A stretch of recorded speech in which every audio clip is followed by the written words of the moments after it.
Pretty sure most of you do. If you join the Discord, if you're not already in it, you join it, and then you go to the voice chat live channel category, and you'll see two channels. One is the entrance to the den. That's where you're going to wait. And then we're going to bring people into the private channel, which is the Den of Nakama. Okay, so you're going to go to the entrance to the den in the Discord, and it's at the very top of all the nonsense that you see. So, yeah, so again, just want to say thank you. Also, if you guys haven't liked the video already, please like the video. That does amazing wonders for us. And thank you to all 25 of you that's currently in right now. So, Seb, take it away and just let me know what I need to do. All right. As you guys know, we're continuing where we left off on the last Davey's Dark tournament, and that is the last matchup of round 2. And as you guys can see, it is Shanks versus Kizaru. But as you guys know from previous matchups and previous battles, there is a stipulation in this fight because Shanks is one of the top 2 seeds. So, just like Kaido when he had to take on Garp and Sengoku, Shanks will be taking on 2 admirals himself, this time being Kizaru and Fujitora. Can Red Hair Shanks take on 2 admirals Dolo? That's the question today. It's up to you guys to debate and figure it out. Really excited for this matchup. I really want to know what you guys think. But Larry, we're going to have to drag 2 people into the den to see who's battling here. Yeah. Who do you want to grab? Javerse was in here first, so let's do Javerse because he's been out for a while. And then I think we have the Gold Dragon. He's been talking a lot in the Discord. I want to hear from him. Oh, am I in here? Yeah, what's up, guys? Guys, remember to mute the stream when you guys jump into the Discord chat as well, please. Mute the stream when you're selected. Thank you so much. Before I seen like the stipulation, I was gonna give that straight to Shanks, but I can't in good faith say that he beats 2 admirals in the 2v1. Whatever. So y'all saying the stipulation is too strong this time for the first time. Everybody else has defeated their stipulations. Everybody else, including Shanks.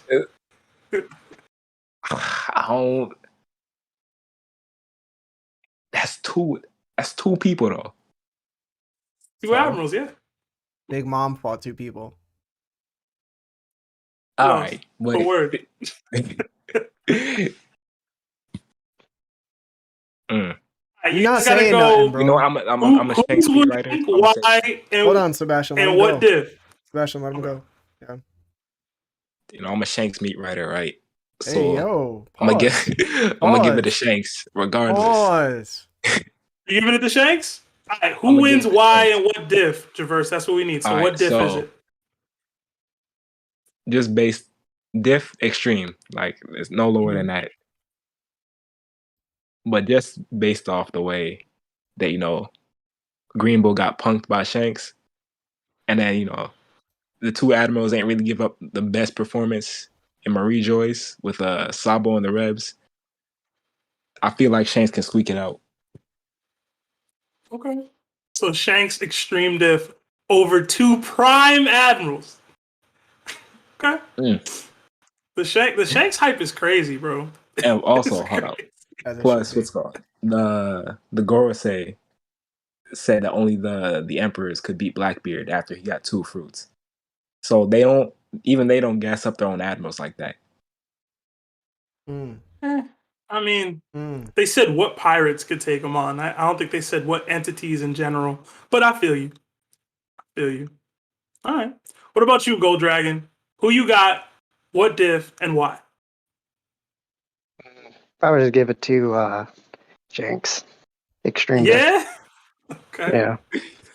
What Extreme diff, both of y'all. I do want to say, yo, it's good to finally speak to you, Gold Dragon, by the way. Thank you for Oh, joining, what's bro. Yeah, not a problem, man. Been watching your content for a long time, so decided Thank to you. hop in Discord, see what's up. Thank you. Appreciate it, man. It's good to hear from you. So Oh, hold on, my Shanks food just got here. Give me a second. Extreme Div as well. That's what you said, Gold? Yeah. Yeah, Okay. extreme diff. Yeah, he got good Conqueror's hockey, and man, that Green Bull, I don't know, man. That when he put the brakes on Green Bull, I think he can put the brakes on all the admirals. Maybe not Yeah. Akainu.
Exactly.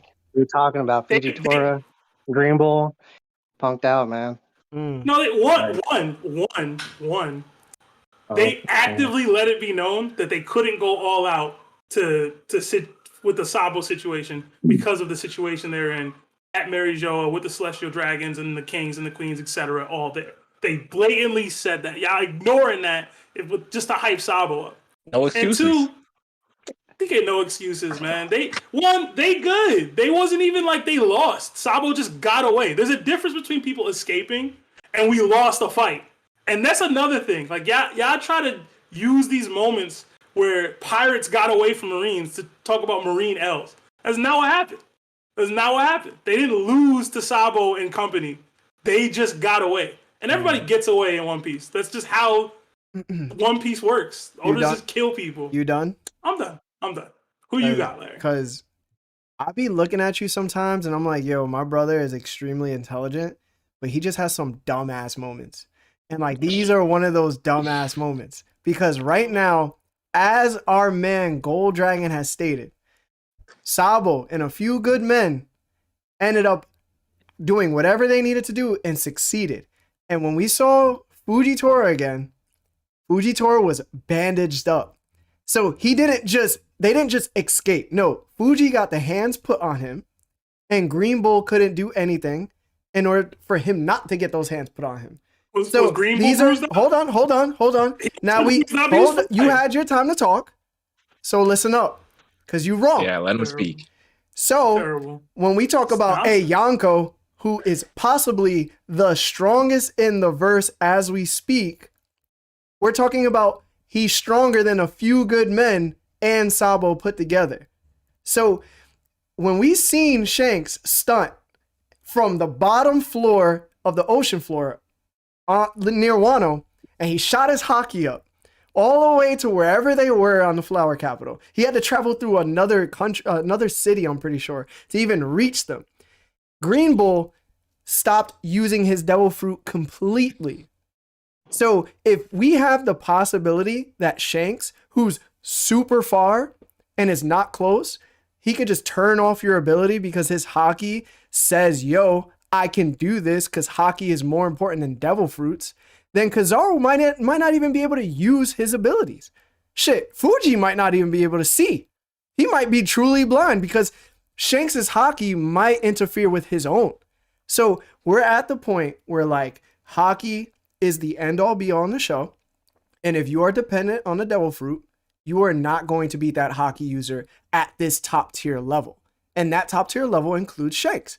These are the people like Mihawk who are going to have these extraordinary types of hockey where devil fruits are not going to matter. They're going to be convenient for you to fight with, but if your hockey is lacking, devil fruits don't matter. But who in what world are the admirals lacking in hockey? Like, you get what I'm saying? Like, I don't know that we don't exist in that world. Just because they don't use Conqueror's coding doesn't mean they lack in hockey. Oh, I'm sorry. You know what I'm saying? Did you just bypass the whole Green Bull bit where he literally put his hands up and left?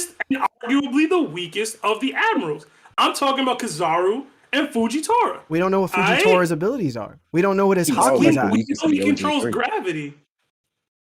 Go ahead, Traverse. I said Kizaru was like the weakest of the OG3 though. That's for sure. That's for sure. Even if he is, he's still a hockey master. He's still capable of all types of shit. Like, y'all just ignoring all the capabilities that all the admirals have shown to this point because Shanks had one showing. No. Let me ask Gold Dragon. Let me ask Gold Dragon one question. Gold Dragon, when Kizaru said, "Yo, let me pull up to Wano with Kaido, Big Mom, and their fleets, right?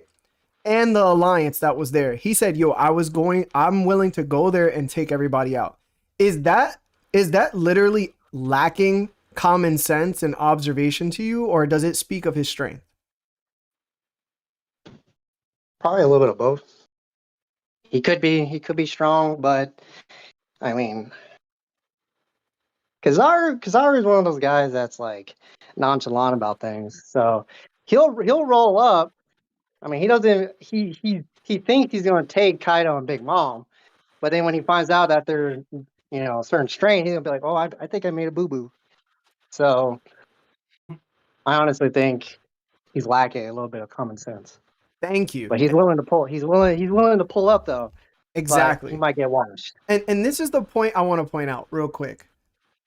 this is the thing that like sometimes this is why the admirals were never stronger than the Yonko ever in any point in the series, right? It's because if they truly were, we know that the Marines outnumber pirate crews, right? They don't outnumber the entirety of pirates, but they do outnumber pirate crews themselves. So if they decided to go, yo, I have 3 admirals, possibly 4 on whoever was contesting to become an admiral because they're that strong, then they should have just sent 3 admirals to go take down Kaido and Wano, or take down 3 admirals to take down Big Mom. And the fact that they've never done it just speaks that they have never been stronger than a Yonko, a true Yonko, not like current Blackbeard or like Buggy, but like a true Yonko, like the previous gen. So it's like, yo, that speaks evidence to me that like Shanks would be able to body 2 admirals for sure. I mean, if we're going into like the numbers real quick, at Marine 4, they had 100,000 Marines, not count like the 7 admirals and whatnot. I mean, 7 warlords. And Kaido's crew, like put together with Orochi's forces, was only about 20K. So that's an 80,000 difference right there in forces alone. And they still never pulled up. Bro. One, y'all ignore the politics of that and the balance of power that the world government holds so dear. Eam would rather, and the government as a whole, would rather the status quo play out where they just deal with these pirates that aren't going to get to One Piece anyway, and they're just running their territories and stuff, then go to war with them and leave themselves potentially weakened to get taken over by the next Yonko. If I send 3 or 2 admirals out to go fight Kaido and his whole crew, right? Then like Javerse just said, he got 20,000+ people. I got to send thousands of people there, or plus my admirals. Even if they win, now I have a deficit of forces for when Shanks or Whitebeard or Big Mom or a combination of the two decide to go, oh, this is a perfect opportunity to wash Marines. The fact that y'all are ignoring that means y'all just And that's why they had the 7 warlords in general. This is how the setup is. It's a Cold War setup. Go ahead. Go Javerse. Tell him what you just said, because he That's don't why get they had the 7 warlords in place. Thank you. Yeah, but they can't control the actions of the warlords. Those are non. They got them to Marine 4, didn't they? They had to convince each of them to do that though, and they immediately once the people were complaining about them, dropped them for a better, probably weaker source of strength with the what are they called? The Seraphim. Like y'all are ignoring the politics of the series, talking about, oh, why didn't they just take them out? That's not logical. Politics. What you got, Gold Dragon? I heard you. Nah, I'm just. What are we talking about politics for? We're talking about freaking 2 admirals fighting a Yonko. We ain't talking about no damn politics. I'm saying y'all saying that them not going after the Yonko is proof positive that they're too weak to do so. And I'm saying that's not how it works in One Piece. They have to monitor the entire chessboard. They can't just throw queens everywhere. They can't just throw their rooks and bishops wherever they want to throw them and go, oh, well, we don't have to worry about what the chessboard looks like later. You know what I'm saying? They have to calculate moves. You can't just send 2 admirals after Yonkos. You can't just do that, because it's not just that Yonko. This is not that scenario. There are, like Javerse said, 20,000+ other people underneath them, including kings and queens, etc. I got 2 points. One, the Yonkos don't have the surveillance system that the Marines have, where they're literally intercepting Den Mushis to find out who's making a move. All right? One Big Mom did. One Big Mom had that for at least her territory. In her territory, okay? Which Yonkos don't go into. And if they do, it's considered an act of war. 2, what I am going to tell you right now is that you are directly contradicting yourself when it comes to Green Bull being an admiral, because by your standards and perspective, you think that Green Bull happened to no diff king and queen at the same time. So even if Kaido's forces are a large number, we know that Green Bull, by your perspective, can just take everybody out and the first and second commanders, which leaves the admiral Kizaru or the Admiral Fujitora to just wreak havoc on Kaido and defeat him. So there is no loss of the Marines at all in comparison if the admirals are capable of doing such things. So you're already contradicting yourself about Green Bull. No, I'm not. Because bro. even in the Green Bull example, King and Queen were weakened. On some level, they were weakened. He was able to watch Bro, them. you're just starting to say that. No, you're just starting to say that now because when we got on this Davey back fight, I think the first or second episode, you said that they did not, they were not weakened and they did not get snuck. You just thought that they just fought. Well, I remember you did. Yeah, No, he did I didn't that. say they weren't weakened. I said they weren't snuck. That's what I said. Because Green Bull said, I told y'all not to mess with me. And y'all still did. That's not the saying that they weren't weakened. Freaking, we got proof positive Marco's still weakened. King and Queen are still weakened. I'm saying them being weakened didn't have a major factor into the battle. And I'll acknowledge that. What I am saying is, fighting King and Queen and a couple of fodder ain't the same as fighting 20,000 fodder, 20,000 people. You know what I'm saying? Like, you can't, it's not the same, bro. It's not the same. It's not the same. It's not. Yo, so I don't know if Sebastian hears himself or if I'm just like high, bro. Because you are literally saying that the Marines would be at a loss if they spreaded their forces slightly. And when they go to the Wano, they're going to end up being so overcumbered that another Yonko will just overtake the Marines themselves or go to Marine Ford and just take over. Actually, Yes, I got one point I want to make. Like, I don't understand this guy. So you say like if we spread the admirals too thin, right? That's gonna leave everywhere else vulnerable, right? But we got the admiral like candidates, right? Who were gonna become admirals before Green Bull and Fujitora. So shouldn't those few candidates be enough defense to hold off until the Yonko are defeated? Exactly. Talking about vice admirals that we've never seen fight ever. But they were That's up who we for talking candidates. about. That's who we talking about. Bare minimum, they should be able to hold it down until the admirals are done. Listen, And plus, y'all missing my point. Y'all missing my Yo, point. Javerse. At base. Javerse, You still got the fleet admiral back at base. Yo, Javerse, you know what's even crazier than that? How much do we know about Fujitora, bro? Besides his devil fruit and like his clash with Dressrosa Luffy. What do we know, bro? Nothing. We know absolutely nothing, right? He just fought Sabo. We know nothing. Those vice candidates or those vice admirals or the candidates that could have been admirals could be exactly the same level as Fujitora. And that's not saying much because Fujitora hasn't shown much. The only person that has shown the only thing that we've seen so far is Kizaru, and he's barely even shown much. So it's not really just the admirals themselves. It's like these new admirals we know nothing about. And still, Kizaru is the weakest of the three, the OG admirals. So it's like you're taking a basically a admiral candidate who just became an admiral, and you're taking the weakest OG admiral, and you're saying, yo, they could beat the top number 1, number 2, number 3 guy in the verse together. Yes, I am. Okay, because that's what admirals can do. Oh, they could do that. About 2 admirals. Yeah. This is so wild, bro. It's We're so talking wild. about You know what's more wild? Admirals. You know what's more wild? That like Sabo put the hands on Fuji and he was bandaged up while Green Bull was there. Yeah. Don't sleep on Sabo. And Akainu said, what did he say? He says, don't make excuses for that. That's what Akainu had to say. Just because, a circumstance isn't always an excuse. If I actively didn't go all out because of something happened, that's still the truth.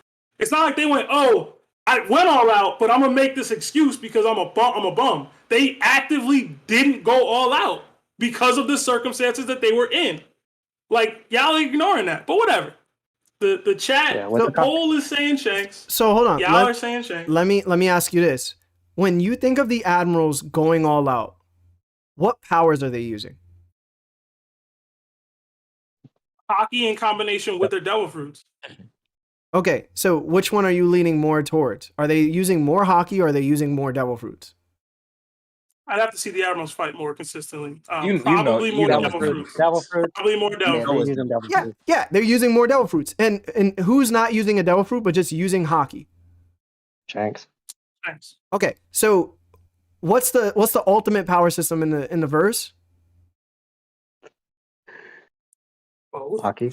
I mean, Hockey. it's both. Exactly. Thank you, Gold. It's both. Thank you. It's both. It's Thank you, still Gold. both. No, it's not. It's No, still it's both. not. Yes, it is. No, it's chapter It's definitely leaning in the Bro, other direction. chapter though. 1063, even Law confirms that hockey overrides Devil Fruits 1000% of the time. You just need to have strong enough hockey. And this is what I keep trying to get into your freaking thick skull, that at the end of the day, when you're going into the top 5 in the verse, or just overall ever in the verse, hockey is prominent. You cannot be a Devil Fruit user and a top tier hockey user at that point, unless you're like Whitebeard. He's like the only person in the top 5 that actually could bang at that level. So one, was it a hockey bloom that beat Kaido, or was it a Devil Fruit that awakened? It was a Both. hockey bloom. It was a hockey bloom. It was a bit of both. It was a bit of both, but at the end of the day, Luffy had to use hockey to that extreme effect in order to do anything against him. Even if his Devil Fruit, two types of hockey. yeah, like even if his Devil Fruit happened to be Joy Boy, right? Let's just say he had to be Joy Boy and his Devil Fruit, yada yada yada. Luffy at the end of the day still needed hockey, even though he was ungodly powerful. He needed hockey in order to fight Kaido. He needed to have his hockey be able to willpower itself through Kaido. If not, he just has a Devil Fruit ability. Shanks doesn't have that issue. He doesn't have to worry about that. Y'all bugging, There's yo. like a leaf blower going on. We don't hear it. But anyway, it's Shanks. Yeah, I bet. It's Shanks hard diff. That's it. But it's not extreme diff, bro. It's not. It's not extreme. It's not extreme. Y'all bugging. No, it's extreme. Hey, y'all bugging, Minimum bro. extreme. The Admiral disrespect. Y'all All bugging, right, bro. so we got Traverse, you said extreme diff. Dragon, you said extreme diff. Larry, you said high diff. All for Shanks. I'm still going Admiral. The chat went Shanks, so that's 4-1. Shanks is moving on. That's crazy. Goodbye, Kizaru. But He is said what it goodbye, is. Kizaru. Kizaru. Yo, Gold is too funny, bro. Actually, I can't really see the thing. What's the next matchups? The next matchup is Luffy versus Kaido. I kind of wanted to be on that one, but it's all good. No, I'll keep you on. I'll keep That's you for on. another day. Yeah, I'll keep you on, and then I'll just invite 2 more people.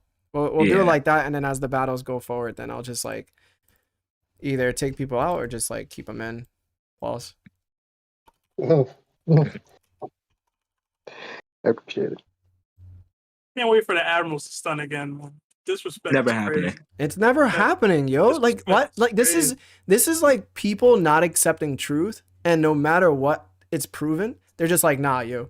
I don't want to accept it because like I'm a dick rider. Aokiji might stunt Blackbeard just because he's bleed, not an bleed admiral anymore. That same energy, bruh. Ben, and I forgot who else was in, but I'm gonna invite Monkey D Shin. Yo, Monkey D Shin, Ben, if you can unmute yourselves, we are starting the next one. I'm gonna keep everybody in. I want to try something new, and I just want to say thank you for being here. Also, if you could mute, if you're watching us, just mute us. But yeah, Jin did say he wanted to be a part of this one. He was talking earlier. who? Oh yeah. Yeah. Who said who wanted to be in this? Shin said he wanted to be a part of this one earlier when we was talking. Oh, bet. Yeah, I picked Shin Yeah. anyway. All right, Shin, what's up, bro? What's up, Ben? We good. Hey, Ben. Oh, what up? What up, Monkey? Oh, D-Shin. That sounded mad racist for a second. Yo, Shin, can you talk? I just want to make sure I can hear you. Nah, I can't hear you. Nah. He was good earlier. Yeah, it's a little Yeah, weird. it was working when we was talking earlier. I don't know what happened. Hold I'm gonna on. leave and enjoy that. All right, you sound a little bit What's better. up, fellas? Oh, he did sound better there. Yeah, he did sound better. I guess he. All right, let's just talk it out, and then we'll just try to get him back in. Yeah. So, y'all could go first. Whoever wants to go. Yeah, let Ben go first. Yeah, Ben, speak to me, dog. Ben? You here? Man, you in here? Yeah. Oh, there you go. We can All hear you right, now. Luffy versus Kaido, man. What's up? Who you got? What diff and why?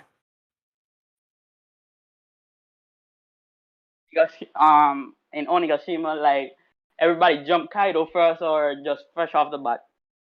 Fresh. They're both fresh. They're both 100% fresh. They had their cereal for breakfast. They're ready for the day. Hello? And Kaido got sake Um, on him if he needs to drink. Yeah, we can hear Yeah, you, all Shin. right, Shin, we can hear you now. All right, good. Then I gotta go with Kaido. It's like, what kind of diff? I would have to go. I wouldn't go extreme diff because it was extreme diff when Kaido already got jumped. Plus Luffy was almost at 100%. So Kaido, both of them fresh. Even if with Gear 5 Luffy, he was still getting his ass kicked a bit. So yeah, I would go hard diff mostly. Mhm. What Okay. about you, Shin? What you think? I got Kaido. Kaido is winning for sure, but I got him at hard to extreme death. Just Okay. based off the fact that at the end of the day, they still had to drink Kaido. I don't believe that 100% Luffy is going to be 100% Kaido straight up, one for one, match for match. And at the same time, Luffy is not going to hold Gear 5 for extended amount of period. Yeah, they show him going out and then instantly coming back, but the man was asleep before he even had Gear 5. Luffy not going to straight up go Gear 5 at the end of the day. And I feel like Kaido has a stronger hockey Shin, still at this point than Luffy. Someone call him? Shin, the What's up? the thing about that, I think Luffy would hold Gear 5 longer because he wouldn't be that much exhausted. I think he could hold it longer than what he was doing before that, though, than the fight we saw. So yeah, but I still got Kaido. All right. What about you, Gold? What do you think? I'm gonna go the polar opposite. I'm gonna give Luffy extreme death. Oh, Can you say Yeah. why? Yeah, so as we know, Luffy got hockey blooms after hockey bloom after hockey bloom. He was able to compete with hybrid Kaido, base form, Conqueror Monkey. Kept on going. Obviously, he lost a few times, but he kept on getting back up. Hockey blue. So now this is a fresh Luffy. He's able to compete with Kaido at hybrid form. They're both fresh. And he's going to be going against Kaido. Basically, all his forms. He ain't going to use, I don't think he's going to use Gear 5 right off the bat. It's going to be a hard fight. But as we saw, Kaido used that Magma Dragon, and they're both at the same time. They were up in the air, and that Magma Dragon just couldn't hold out. And Luffy died. So he's not fresh. You know, and if Kaido was stronger at that point in time, he would have took it. He didn't. So I'm gonna give Luffy extreme death with Gear 5. All right. What about you, Traverse? all right. So initially, I was gonna say something belligerent like Kaido mid diff, but I'm gonna go Kaido extreme diff, because by the end of the fight, I will say Luffy's hockey was probably equal to Kaido's. You know, I feel like Kaido still got like better physical stats, like better physical speed, strength, durability, all that. But in terms of hockey, they're about even. And I feel like if Luffy's fresh, like Ben said, he could hold Gear 5 a lot longer than he did in the actual fight. And even if it does run out, he can just juice it back up like he did. All right. What about you, Seb? Honestly, I've been tossing and turning about this one because a part of me wants to be all shonen protagonist, bloom in strength after the battle, but that would go so far against my Doflamingo claims, though. I gotta stay consistent. I'm gonna go Kaido extreme diff. I think Luffy, after fighting him so many times, is gonna know what he needs to do, and we've discussed it on the podcast several times that Kaido is a dog shit fighter, low-key. He just is hawks as hell in general. But if he ever takes it seriously, which is, I guess, out of his character, if he just takes it seriously from jump, I think he could put the beats on Luffy, even though he was trading with Luffy pretty evenly. I think serious from Go Kaido, which is I think what we would see because he'd be trying to get his lick back here. I think he's gonna know what to deal with, and he's not gonna be shocked. He's not gonna have to have any surprise tactics or anything like when Gear 5th comes. He's not gonna be shocked from what he's seeing. And ultimately, he's been doing this longer than Luffy has, and he's still more durable than Luffy is in general. He took so much damage before Luffy and his final battle. We basically need Luffy to account for all of that damage that he took prior to that, and then still be able to fight and progress and defeat him using what he had already. So I'm gonna go Kaido, extreme diff. He's top 1 for a reason. Even though in my heart of hearts, I want to go Luffy just because. But I don't think Luffy has shown that he's actively stronger than Kaido yet. I think that comes next arc, but we'll see. Larry, who you got? I know who you got, but who you got, bro? I got Kaido. I feel like this is a no-brainer. And the fact is, Kaido was never fighting to his comp the whole fight. He finally fought at a level that he was comfortable with because Luffy was at that level. I don't even know if Kaido still had more to give. And that's what's scary about Kaido's actual character. This is why I say, like, Kaido might have been top 1 in a verse. We just don't know. And it was for reasons that are unknown, right? Like, the dude just started pulling out Future Sight, even though he was getting his ass whooped by G5. He was just like, oh, okay, I'm just going to start using Future Sight because I can also use that. Like, that was a tool in his bag he felt like he didn't need to use, even though he was getting pummeled. Meanwhile, he's lifting an entire island. So it's like, what are we doing, bro? Like, that's the one flaw of Kaido. And I think not enough people like to mention that, is that his number one flaw is that he doesn't feel like he ever needs to go all out. And even though that clash at the end where he lost, I don't think he should have lost that. It was like he wanted to lose. The same way he wanted to not go all out. He just wanted to lose. Like, he wanted the Joy Boy factor to come in. And it's like, I understand. Like, I don't know, man. Like, it's kind of like how Toguro kind of wanted to lose to Yusuke. I don't know about that one. Yeah, exactly. It's like Toguro wanting to lose to Sasuke, to Yusuke. Yeah. It's like, I guess. Put it this way. Even with Luffy's ungodly ability, right? The ability to manipulate reality itself, the ability to manipulate people, you know, not a lot of other devil fruits can do that, right? He was able to do that, and Kaido is still one-shotting him, bro, while tired, while stabbed by everybody, while fighting Yamato. Like, he fought everybody on the entire island, basically, and pummeled them. They had no chance. Like, it's like the thing fighting is, a 5-year-old, you know, you got to act like they're hurting you with their punches. Go ahead. I think Gold was gonna say something.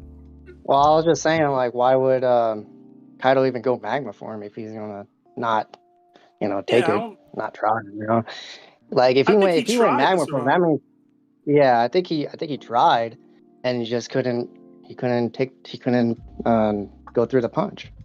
So I mean, like, what he was saying before that punch even came, he said, just to show you I'm better than you, I'm gonna take this head on.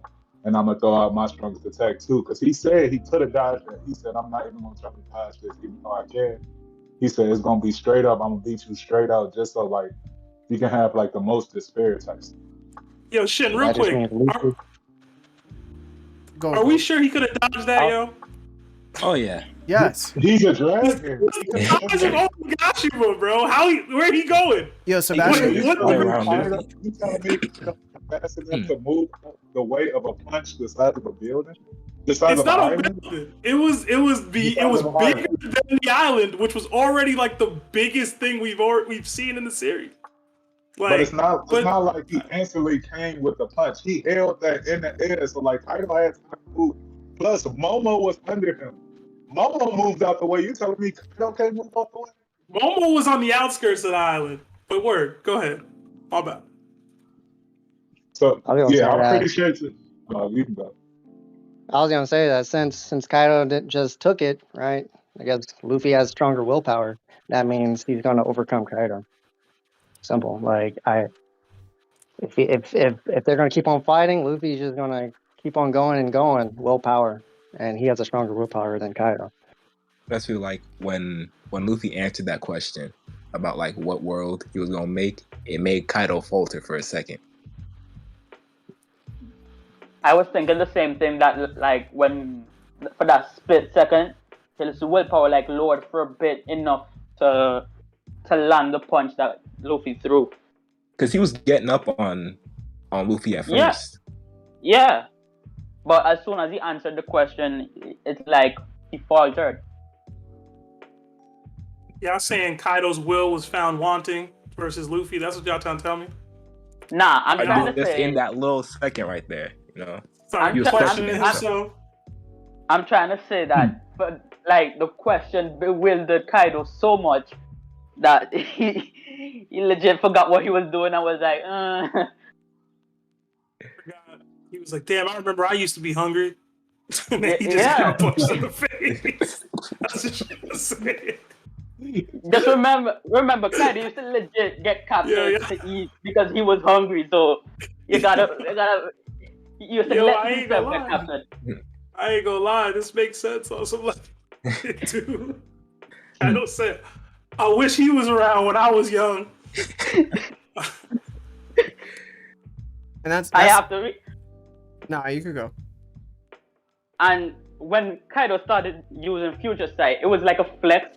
He didn't even want to use it. He was like trying to flex on Luffy that he like, you doing this ain't gonna help you that much. Yeah. And what I was gonna say is, it is true. Like, I'm looking at the chapter now. It's 10:49, and even when Kaido's clashing with Luffy, Luffy's losing the upper hand, and then Kaido just goes into a flashback, like immediately, about himself, and then it goes into the whole Joy Boy thing, and then Luffy he asks Luffy, "What kind of world would you make?" And then Luffy says the answer. And then that's when Kaido gets overpowered because he heard the answer. And then Kaido flashes back again to like his moment with King about the Joy Boy to beat him. So it's like his suicidal tendencies came in. And I don't feel like if Kaido comes back and he's fighting Luffy again, he's going to have those same type of emotions or perspectives. He's like, yo, I know how strong Luffy is. I'm going to use my utmost abilities to beat you, and that's it. Like, Luffy's not going to be able to compete. Yes, it would be an extremely difficult fight, I think, still, but Kaido would get that upper hand, in my opinion. Yeah. So I think it's Kaido Extreme Div. Okay. For sure. Yeah, so I guess we'll take votes again, right? Just in Yeah, case somebody got we'll run it swayed. It sounded like you got swayed. You said it was a wash. No, I You didn't say said it was a wash. Did not. Nah. That Nah, I didn't He say said it it was was he said that Kaido was the obvious choice. Okay. That's what- My fault. Yeah. All right, so Yeah. we got what? 5 for Kaido, 1 for Luffy. Is that what I got? Yeah. Yeah, I'll still go with Luffy Extreme Death just because of the willpower and stuff like that. I low And key want to he switch my obviously vote. he wasn't and Gear 5, obviously Luffy didn't really know how to use it. He was just getting a hold of it. It's basically like Goku when he went God mode for the first time. He's getting a hang of it. This is the thing too. I forgot to mention, Gold, is that so the past 2 chapters, chapter 1061, I believe, and 1062, Luffy just seemed to like involuntarily go into like gear 5. It wasn't really like his choice. Like, it just popped out on its own, right? Yeah, it kind of goes with like his emotion. Yeah, like what if like this is the reason why we didn't see Kaido fully awaken either, is because the Zoan itself would somehow try to suppress his will and try to overtake him at certain points. And it's like, if Luffy has a drawback like he has with any other gear, then I would think that this Gear 5 awakening is probably the most detrimental power-up he's ever received, because what he's getting out of it is probably exactly what he's going to get in consequences. So we don't even know if Luffy goes back into Gear 5, he's actually going to be Luffy. You know what I'm saying? It might just suppress his will even more, because that's what we saw when Gear 5 happened. Kaido even had to ask him, like, who are you?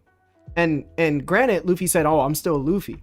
But like Luffy himself didn't even know why he was laughing. So it's like, kinda I like don't know if he could hold his own against Kaido against that at that point again. Larry, the thing about that, I think it depends on the devil's fruit. Because let's say it's Kaido. Kaido has a dragon, so naturally it would be like more furious. But Nika is said to be somebody that just brings joy. So most likely, the drawbacks that Luffy would get wouldn't be the same that Kaido would get depending on the fruit. Since it's two different beings, maybe they have different wills, so that maybe that's why their awakenings would be so different. Yeah, that's what it means. Because like Nika's still technically like a human model. Same with like Sengoku's Buddha, for example. If he were to awaken, it's just, I guess you could reason more with like another person than like an animal. Like the impel down guards, they completely lost it. They was like eating on eucalyptus leaves and shit. But I feel would say like Kaido doesn't even hold back anymore at that point, right? He doesn't have the ability to hold back because the dragon's probably more violent. So the dragon's gonna be like, yo, I'm gonna attack at full power nonstop. How does Luffy that's stop like that? his murderous, what's it called? Homicidal. His murderous phase. Yeah, homicidal like rage he mode. buffs up a bit, I'm gonna and be like real his too. eyes get the little circly thing. I'll put this out there, and this is complete speculation. It's complete speculation. What's to say that we don't know that Kaido could go hybrid form and just use magma mode? What's stopping that, I bro? really think of that. I mean, Luffy was able to punch through that though. It's not I feel like like that's dragon You know what I form, mean? his weakest form. So like if he can stack lava on hybrid, or like the buffed up homicidal hybrid, yeah, I don't know. And the reason I That's say it's that, his weakest as far as effectiveness. It's not his weakest as far as Yeah, durability. no, it's he's talking about overall efficiency in battle. Okay. And I only bring that point up again is because this is the point I made earlier, that Kaido doesn't go all out. And the fact is, he might have not even been going all out then in his hybrid form. He just did it in his dragon form because he was just like, yo, cuz. Like, I just cuz. I think we have to acknowledge that Kaido was getting a little tired. Granted, it wasn't just because of Luffy. I ain't trying to say that. But he was getting tired in general. He took a knee. We got to acknowledge that knee he took. He wasn't still out here. Yeah, he was getting gassed. He was doing a lot. He was doing a little too much, honestly. But I think go ahead. I think he was legit letting loose when he was getting drunk. Mm-hmm. Because when he started sobering up, his hits weren't like doing the same amount of damage. But when he was shifting between phases, he was legit piecing up Luffy so fucking easy. He was. And I feel like that's what gets overlooked so much is that even Luffy in his strongest form, emitting Haki nonstop and doing the utmost, bro, he was still getting one shot. Like Kaido was still dodging everything that Luffy was doing. Luffy didn't hit him.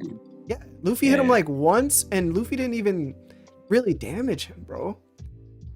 Nah, that punch through the head did damage. Don't say that. Yo, I'm looking at it right now. It like Kaido, granted, Luffy doesn't look like he has control over it, right? Which is what I give to Gold. Like Luffy would definitely have more control now in this fight. But that would only mean that he can actually hit Kaido now. Like not like before where like he wasn't hitting Kaido at all. Like Kaido was dodging, bro, most of his stuff, and then he was countering Luffy too. That's true. But the punch that went through Kaido's head, it looked similar to Gum Gum Hanabi firework. That he just legit throws punches all over the places until something hits. That's what that move looked like to me. Yeah, I'm going to that chapter right now just to make sure. To me, when he punched through Kaido's head, it wasn't like firework. It was more like a spinning top, like the old baby. Oh yeah, like UFO. Yeah. One level type stuff. Yo, Larry, can you do me a favor? Mm-hmm. On the Discord, can you highlight like the stream so they can see the bracket? Like make that bigger. Like you just gotta click that like watch stream or whatever on your end, I think. That's what you're talking about? Like Is it supposed to say Like it is- Kaido and Luffy? Like yeah, on the grid, like it'll Yeah, show the grid, and I then did you that. can select. It's still not showing it. I do want to ask. Yeah, no, that's better. I do can want to see it. ask Yeah, that's what I was trying to Dragon Gold if he has anything else he wants to say, because I know he tried to talk a couple times. Nah, just I stand by my point. I think just Luffy has the willpower. I think they're gonna be going at it. I still think that Luffy is going to win with Gear 5. Yeah, I think it's very extreme diss. I mean, I'm getting a little swayed, but I'm gonna stick to my guns with Luffy. all right. Is if Kaido goes all out from the beginning, I don't think Luffy's will last long enough to like so that so he can win. Because if Kaido starts off serious, he's going to legit go for the kill. So I don't think Luffy, no matter how much willpower he has, would win against that. Yeah, I think what it comes down to is that a fresh Kaido could outlast Luffy in Gear 5. You know what I mean? Yeah, like even if 1000%. Luffy goes Gear 5, if Kaido's fully fresh, no matter what he throws at him, he's going to be able to survive it and get back up and continue to dish out damage, while Luffy just can't compete for extended periods of time at that level. So I think Kaido got to take it, but I wanted to go Luffy real bad. I did. I ain't gonna lie to you. I feel like you can still make an argument for Luffy being like even or greater than Kaido in like physical, or not physical, but like strength overall. But speed, it just looked like Kaido had the advantage the entire fight, especially towards the end when he was like doing combos on Luffy, like 3 pieces, and Luffy just couldn't keep up anymore. Yeah, so a lot of that fight happens in like 1046, where they're fighting nonstop, and you can see like how much Luffy is like going off, but at the same time Kaido's like smiling because he's enjoying himself, but at the same time he's not taking any damage really. So it's wild to see, to be honest. Yeah, Gear 4th Luffy just had nothing for Kaido for real. Like I know Gold, I know you said he was exchanging blows with him even, but when Kaido got serious, when he got drunk, he started bodying the shit out of Luffy, no issue. Even in an elevated level for Luffy. I would say this. What I mean? I would say this. Luffy was actually a stronger Luffy when he came back from, like, when he came around with Gear 5 the second time. I would say because he started doing more Devil Fruit abilities that, like, were hard for Kaido to actually intercept. But even through that difficulty, Kaido was still one-shotting him and dodging lightning bolts and smashing Luffy's face every time Luffy tried to attack him. It was like, bro, this is bad. To the point he knocked out Luffy. Luffy had to grab his chest and go all the way into the air to do that final attack. And even then, Kaido was throwing like scythes at him in his dragon form. And he immediately turned into it, which was impressive. So it's like, not only that, like, I can say that I don't know if Luffy has the ability to switch from Gear 5 to like Gear 4 simultaneously, right? Or to go into like Gear 3 immediately after going into Gear 5. It was like Kaido was able to do these things with ease. And I just don't see like Luffy doing things like that even now. Yeah. But the thing about that is Gear 5 isn't like Kaido's hybrids and transformation, because legit Luffy can do anything in Gear 5. He can do it in his other gears. Kaido can't do that. Yeah, Kaido has the need to switch. Yeah, that's true. Also, Luffy does get stronger too. Like during the fights, like Katakuri, Doflamingo, like he gets stronger and stronger. Like, you know, it's just, I think Kaido may be stronger at the beginning, but I think Luffy's going to overwhelm him at the very end. Like he's going to get stronger, just like the Katakuri fight. Yeah, I was talking to Seb about this before. It was like, are we really going to account for like growth factor in the fight, or is it just looking at these two characters as they are and putting them up to each other like in this static state, like no growth from either side? So you can acknowledge growth for Luffy because it's post arc for Luffy. You can acknowledge some growth, but I don't think you can be like, he's like a level above now. You know what I mean? Like I don't think even with that growth is he beating Kaido like straight up 1v1. I mean, like growth mid fight. Yeah, I'm saying like I don't think we can really account for that. I feel like it's just we got to Nah. keep them at this one spot that they're at. I'm gonna be And real. just cap. Can I But he say? does grow. I'll say one thing. And I think this gets overlooked a lot too. How many times post time skip has Luffy ran away from his opponent in order to recharge? Purposefully? Purposely. He didn't run I from think it's only Kaido. He got to against step Katakuri. back again. There's a difference. All right, but the thing is, yo, Ben, there's like some dog in the background. Would you be able to mute? Yeah. It's Mute the dog. yeah, just mute yourself when you're about to talk, bro. All right. Yeah, it's like he's ran from most of his fights. He did it with Cracker. He did it with Doflamingo. He did it with yeah. a bunch of people so far. It's like we don't know. Yeah, he did it with Katakuri. It's like, bro, I believe that Luffy is capable of pushing his willpower to a certain limit, but as we've seen with Sabaody, his willpower doesn't sometimes match his tenacity, right? Like his tenacity is greater than his actual willpower sometimes, which is why he gets into these moments where he has to run away and recharge. So I'm not saying that that would happen with Kaido, but I know if he's using Gear 5, that shit is going to drain him and he's going to have to recharge. And if Kaido's not letting him run away, that is it. Luffy will be done. Yeah. Well, I feel like Yeah. with Gear 5, he doesn't really have to like recharge the same way he does with 4th, but it'd be a similar situation to Gear 2 and like the Rob Lucci fight. He just Where can't die again. Yeah, is he gonna push his body so far that he dies before he finishes off Kaido? And the other Or is part it of it is just- he can't fully control Gear 5 yet either. Like he No. don't- We gotta say that he can at least control it way better than he did before. Yeah. Yeah, you can't say that he can't. Because we've seen Gear 2 and we've seen Gear 3. He did it in the same arc. He was able to control it a little bit better right after. I mean, another thing I want to say is most of the hits that Luffy got off, like where he punched Kaido through the head, reached out through his eyes, pulled himself out the mouth, like Kaido was just thinking about how is this happening? Because it feels like his fruit is a mix between paramecia because it's affecting other things, but it's also a Zoan because it's affecting himself as well. So Kaido was just, his mind was just boggled at the same point while he was fighting, trying to figure out like what is going on. How is Even when Luffy turned into like a giant and grabbed him, he immediately just like Boro breathed him off and sent Luffy flying to like off the island. Right, and then he ran back. Like Kaido was like, what the hell? How are you fighting so free? Like, this is not supposed to happen. This is not how the world works. Like, am I tweaking? Like, he's just trying to figure stuff out while he's getting hit. Like, Luffy is not stopping. Yeah.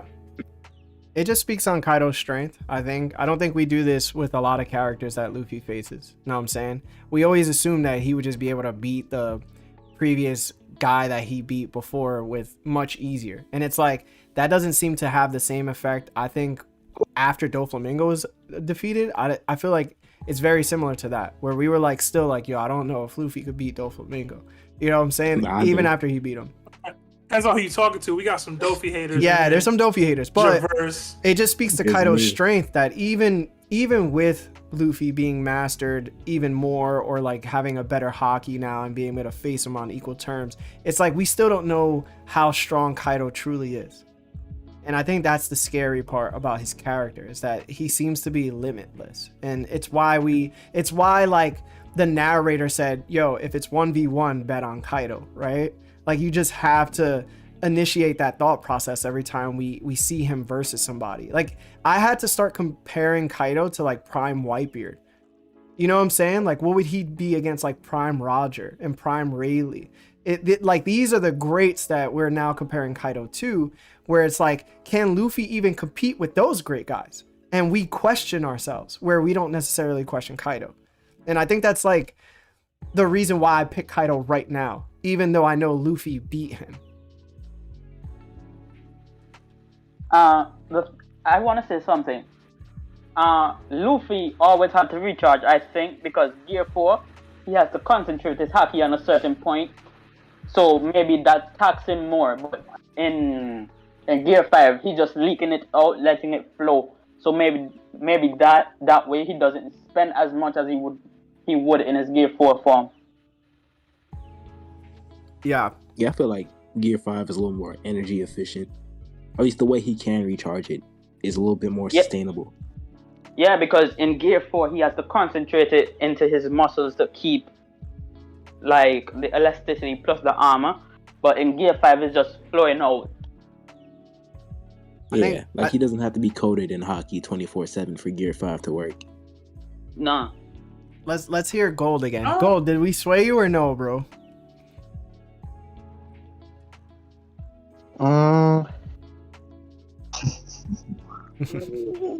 Yeah. Let's go! Let's go! I had to make sure it was a clean Kaido sweep. You gotta make Yeah, I was hey, I'm not gonna lie though. I was like, look, Luffy is that dog though, and I was just like, he don't got that dog. putting in that work. Look, all I know when I saw that magma dragon and Luffy smash his face into the dirt, I was like, look, it's it. That's over. that. So, but y'all made some good points. Now we gotta agree. Luffy is going to be top 1, but not yet. Not yet. Yeah. It's too early. It's way too early. Yeah, and out of 62 votes on YouTube, we have 60% saying Kaido and then 40% saying Straw Hat. That's too close. Nah, it's a good amount of votes, I think. That's a good. Luffy the MC. I expected him to get some votes here. Yeah. But all right, Kaido is moving along to the next round, and we got our next matchup: the 4th seed versus the 5th seed.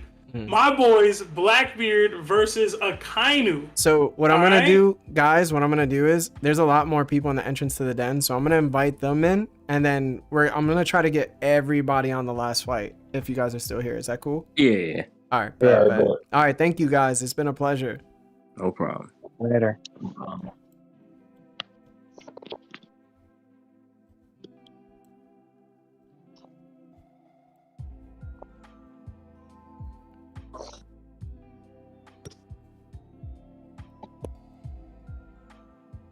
I think that. All right. If we got Tate in here, you got to get Taco in here. Yeah, everybody. I invited a lot of people onto this one because I definitely want to get a lot more opinions. So if you guys are on mute, you can unmute yourselves. Just mute the stream if you're talking, if you're watching us. And also welcome everybody. Thank you so much for being here. You can unmute yourselves. This is the actual fight. What up, Aaron? What's good, brother? How y'all doing? The boy. What's going, guys? Hey, what's up, boys? Hey, what's up, man? What we got all in here? Yeah, we got a lot of people. We have we got a lot of. We got Psycho, Strahd, Firearm, Eric, Berserk, Kurt. I don't think we've chatted yet, Berserk. No, not Berserk or Elfio. We haven't talked to them yet. Yeah. Mm-hmm. What's up, gentlemen? How y'all feeling, man? What's up, guys? What's up, man? Yo, Sebas, that first video was fire. I'm still watching it again. I appreciate that, man. You agree with the matchups? You blew my mind with a couple of them. I'm like, hold up, wait a minute. That could go that could be fire on the panel. I appreciate that, man. I do. But all right, we'll start with you, Psycho. Who you got? What diff and why? Blackbeard versus Akainu. Oh God, Magma versus Dark. Oh shit. Excuse my language. I gotta go Blackbeard. 2 fruits versus 1. Even though Magma's undefeated. Y'all be triggering me, bro. Y'all really be triggering me, bro. Hold on. Quick question. So are we gonna ignore the fact that Blackbeard did run away from Akainu when he had the chance to go up against him? That was a while ago. That was a while back. I just got the fruit. I ain't wanna. It was 2 years ago. This is 2 years that passed, right? 2 years. It's been 2 years since then. Yeah, so he been had the yummy yummy and the dark fruit. He just got the Gura fruit, man. Like a week earlier. My God, Literally he's had like 1 week. No, son, come on. He's had 2 years with both fruits. No, what I'm saying is you're talking about when he ran away. When he ran away was 2 years ago. He just got the Gura fruit. Oh, so that was pre-time skip, not post-time skip? That was pre-time skip.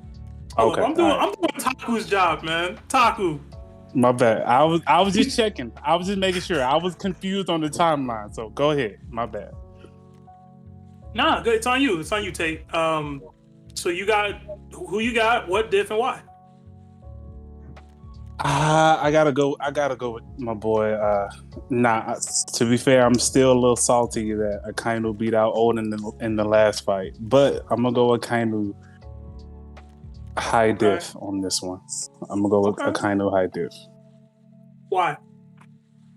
Cause man, Larry talks about it all the time. Is like, Blackbeard isn't one to really test his will. He's only one to take the most convenient route. Whereas Akainu, the hands are rated E for everyone, so he doesn't care who he's got to go up against. He's gonna get the job done. So That was my ringtone. and I think Akainu. Now I do think that the dark fruit is a bad matchup for Akainu because I feel like Akainu is a little bit too devil fruit reliant.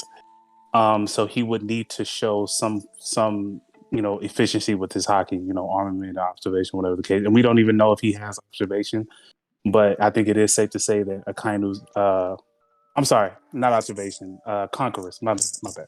We don't know if Akainu has conquerors hockey. However, I think Akainu has shown more hockey feats than Blackbeard. We just recently found out that Blackbeard has, at the very least, or at most, armament, right? So I think at some point, Akainu's hockey will come into play whenever, Blackbeard starts using a dark fruit to try and nullify his devil fruit. But I do think at the end of the day, like, Akainu is just he's more tenacious, he's more aggressive, he's more hungry than Blackbeard is for a fight and to really win out on that one. So I gotta go Akainu high diff. Okay.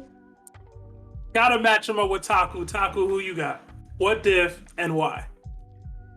And don't just go against it and take pick just cause. All right, pick who you believe. No. See, because I again stay consistent. I'm definitely picking Akainu because he definitely would have bodied Odin, but not just because of that. I'm doing that because I think that Akainu definitely would pull out the W against Blackbeard. I think that Blackbeard, it's almost like the opposite of Kaido. When it's a 1v1, you always pick Kaido. When it's a 1v1 against Blackbeard, he still needs his whole crew to carry him to victory. So he's not jumping Akainu, so I think that Akainu takes it. Like I said before, like he is, in my opinion, I think he's shown good future sight. And so if he tries to do anything, like Akainu can move. We've seen him, he chased down Jinbei, he knows how to move. And that seems to be one of Blackbeard's biggest issues is mobility. So he'd probably just be spamming quakes and trying to take his devil fruit powers away. But I still think Akainu just has more battle experience. Obviously we didn't get to see a whole lot of battle experience with either of them, and when we did, it was really just like Blackbeard and gang just dicking people down. So I think that solo Akainu definitely can hold his own. The only caveat I have to that is if Larry's theory is true about devil fruits and being able to take the hockey of other people, him having Whitebeard's hockey would definitely, I feel like, set him up for more success against Akainu. But that's, like I said, this is a theory, but I think it's a really good one. But I would definitely have to go Akainu, and I would go I would go extreme diff just because of the fact that we know Blackbeard can take away that ability, and without him being, if he gets in close enough to him and he's able to take that ability away, I think that if he quakes him and he can't turn back into magma, I think that that would be very detrimental to Akainu, and I don't think that he could be able to reform properly. I mean, he was able to do it against Whitebeard, but that was with him being able to transform.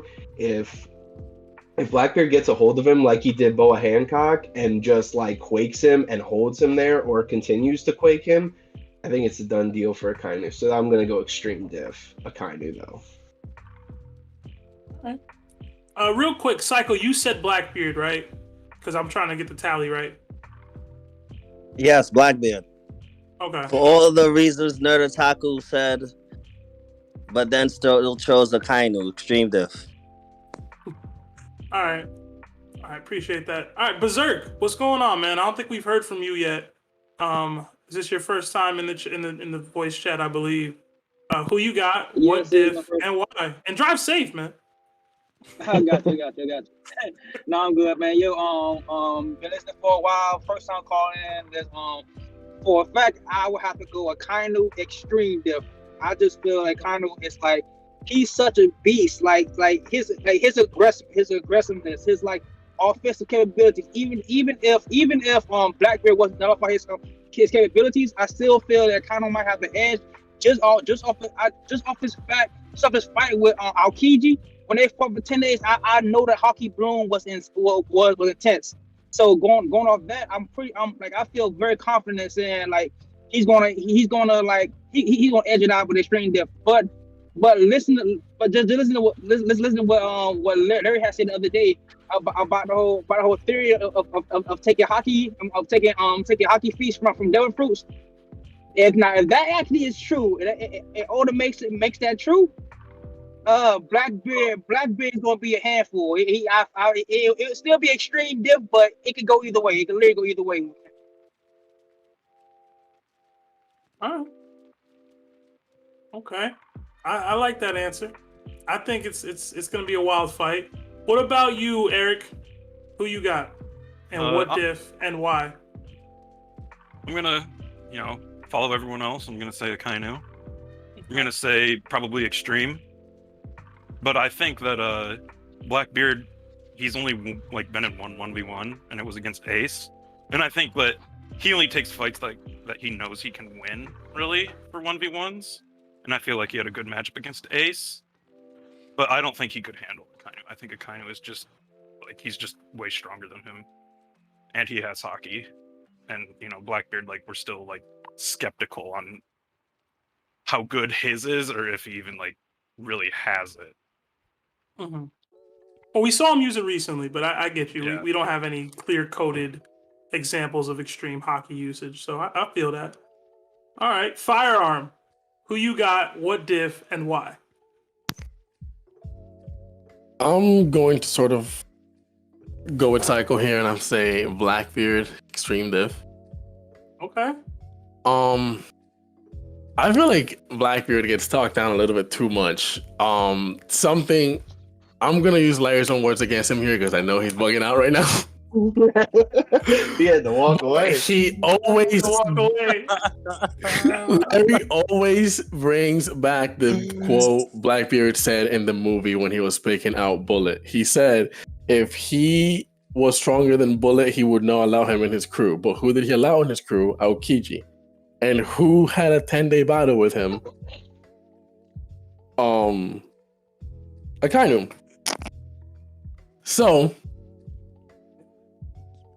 if the battle with Aokiji was that close between him and Akainu, and Blackbeard just allowed Aokiji to join his crew just like that, he's pretty confident that he can take him on. You take someone like Akainu that's in his same field level, in his same strength level, I think Blackbeard has a decent chance to take him on. Not only that, he became an emperor. I feel like that name just gets downplayed. I feel like we just look at that title and just think, oh, Buggy became one, so it can't be serious. No, that's Buggy. That's his gig. That's his gag. That's a different story. The name Emperor comes with a certain power. It's not just anyone that can achieve that. Even if we haven't seen what Blackbeard has done, we have to give credit to the fact that he got there. We have to give credit to the fact that he had 2 devil fruits in the chaotic mess that Marine World was. We have to give credit to the fact that even though we don't know what happened, he's the only one to have ever scarred Shanks. We have to give credit to all these things. The fact that he also beat Boa. We don't know how it happened, but he beat Boa by himself. His whole crew was stoned. Everyone says that he's always depending on them, but they were all petrified. They couldn't help him. And he still beat her. Listen, I can't disagree with anything you said. I'm going to be honest with you. Especially, and shout out to Stride. He said Larry punching air right now. That's too funny. It's the disrespect. It's disrespectful. But all right. It is so disrespectful. I like, listen, we got other people to get to, Larry. It's not your turn yet. All right. Next up, we'll go, and I thanks for your take, Firearm. Elfio. Hello. Can you guys hear me? No. Yeah. Oh, okay. I got Akainu winning with extreme difficulty. Okay. I just think that Blackbeard probably definitely has like stronger devil fruits, but Akainu is a overall more strong opponent, like with haki and strength and such. Because I mean he's an admiral or fleet admiral now, and even though admirals are very underrated, like they're really strong, and I think even considering the gap in devil fruits, Akainu should really take this fight. Okay. You said extreme diff, right? Yes. I'm loving all the extreme diffs. Y'all think this is close. I love that. All right. Strahd, who you got, what diff, and why? Well, I got Akainu, and I don't know what's all this extreme diff crap. It's mid diff on its way to maybe high, and y'all tripping going high. There we go. Appreciate you, bro. Thank you. Thank you. He clapping over here. We finally got a voice of reason in here. I mean, Akainu has multiple abilities that are multi-continental class. Striking strength, stamina, durability, attack potency. I mean, shall I go on? Please do. Regale us please with Akainu's entire tool set. Okay, well let's say Blackbeard does actually get in range and he has an AoE for his disabling his ability, right? Light counteracts dark, and before you say ace, magma is just hotter than a flare. I'm sorry, it just is. So his magma wouldn't allow him to be as potent as he would want to be. Even if he's in perfect dark, let's say Akainu just has a magma form. Blackbeard will never be able to fight him at full strength, just based on what his devil fruit is. For not even getting the hockey and then feats, which by the way, he's pretty much featless, Blackbeard. No, let me correct that. He's off screen full of feats. But on Blackbeard screen, he's featless. He's got feats. All right, they exist. Okay. They limited, but they there. Yeah. Thank you. You're right. They limited. That's right. They exist. All right, I think that's everyone. So it's on me and you, Larry. Do you want me to go or you want to go? You go. All right, I was tossing and turning about this one because I do think it's extreme diff either way. I also went Akainu, although this one hurt me because these are my boys. These are both my guys. I hated pitting them against one another. They should team up, low-key. But I went Akainu just because he's got that dog in him that Blackbeard don't. And y'all alluded to it a lot. What? All right, y'all did. You know what I'm saying? What are you talking about, bro? What you mean? You always say Blackbeard got that dog in him. Now he don't? He not the same kind of dog that Akainu got. Akainu a different breed, bro. This is what I be talking about. And y'all be coming at me.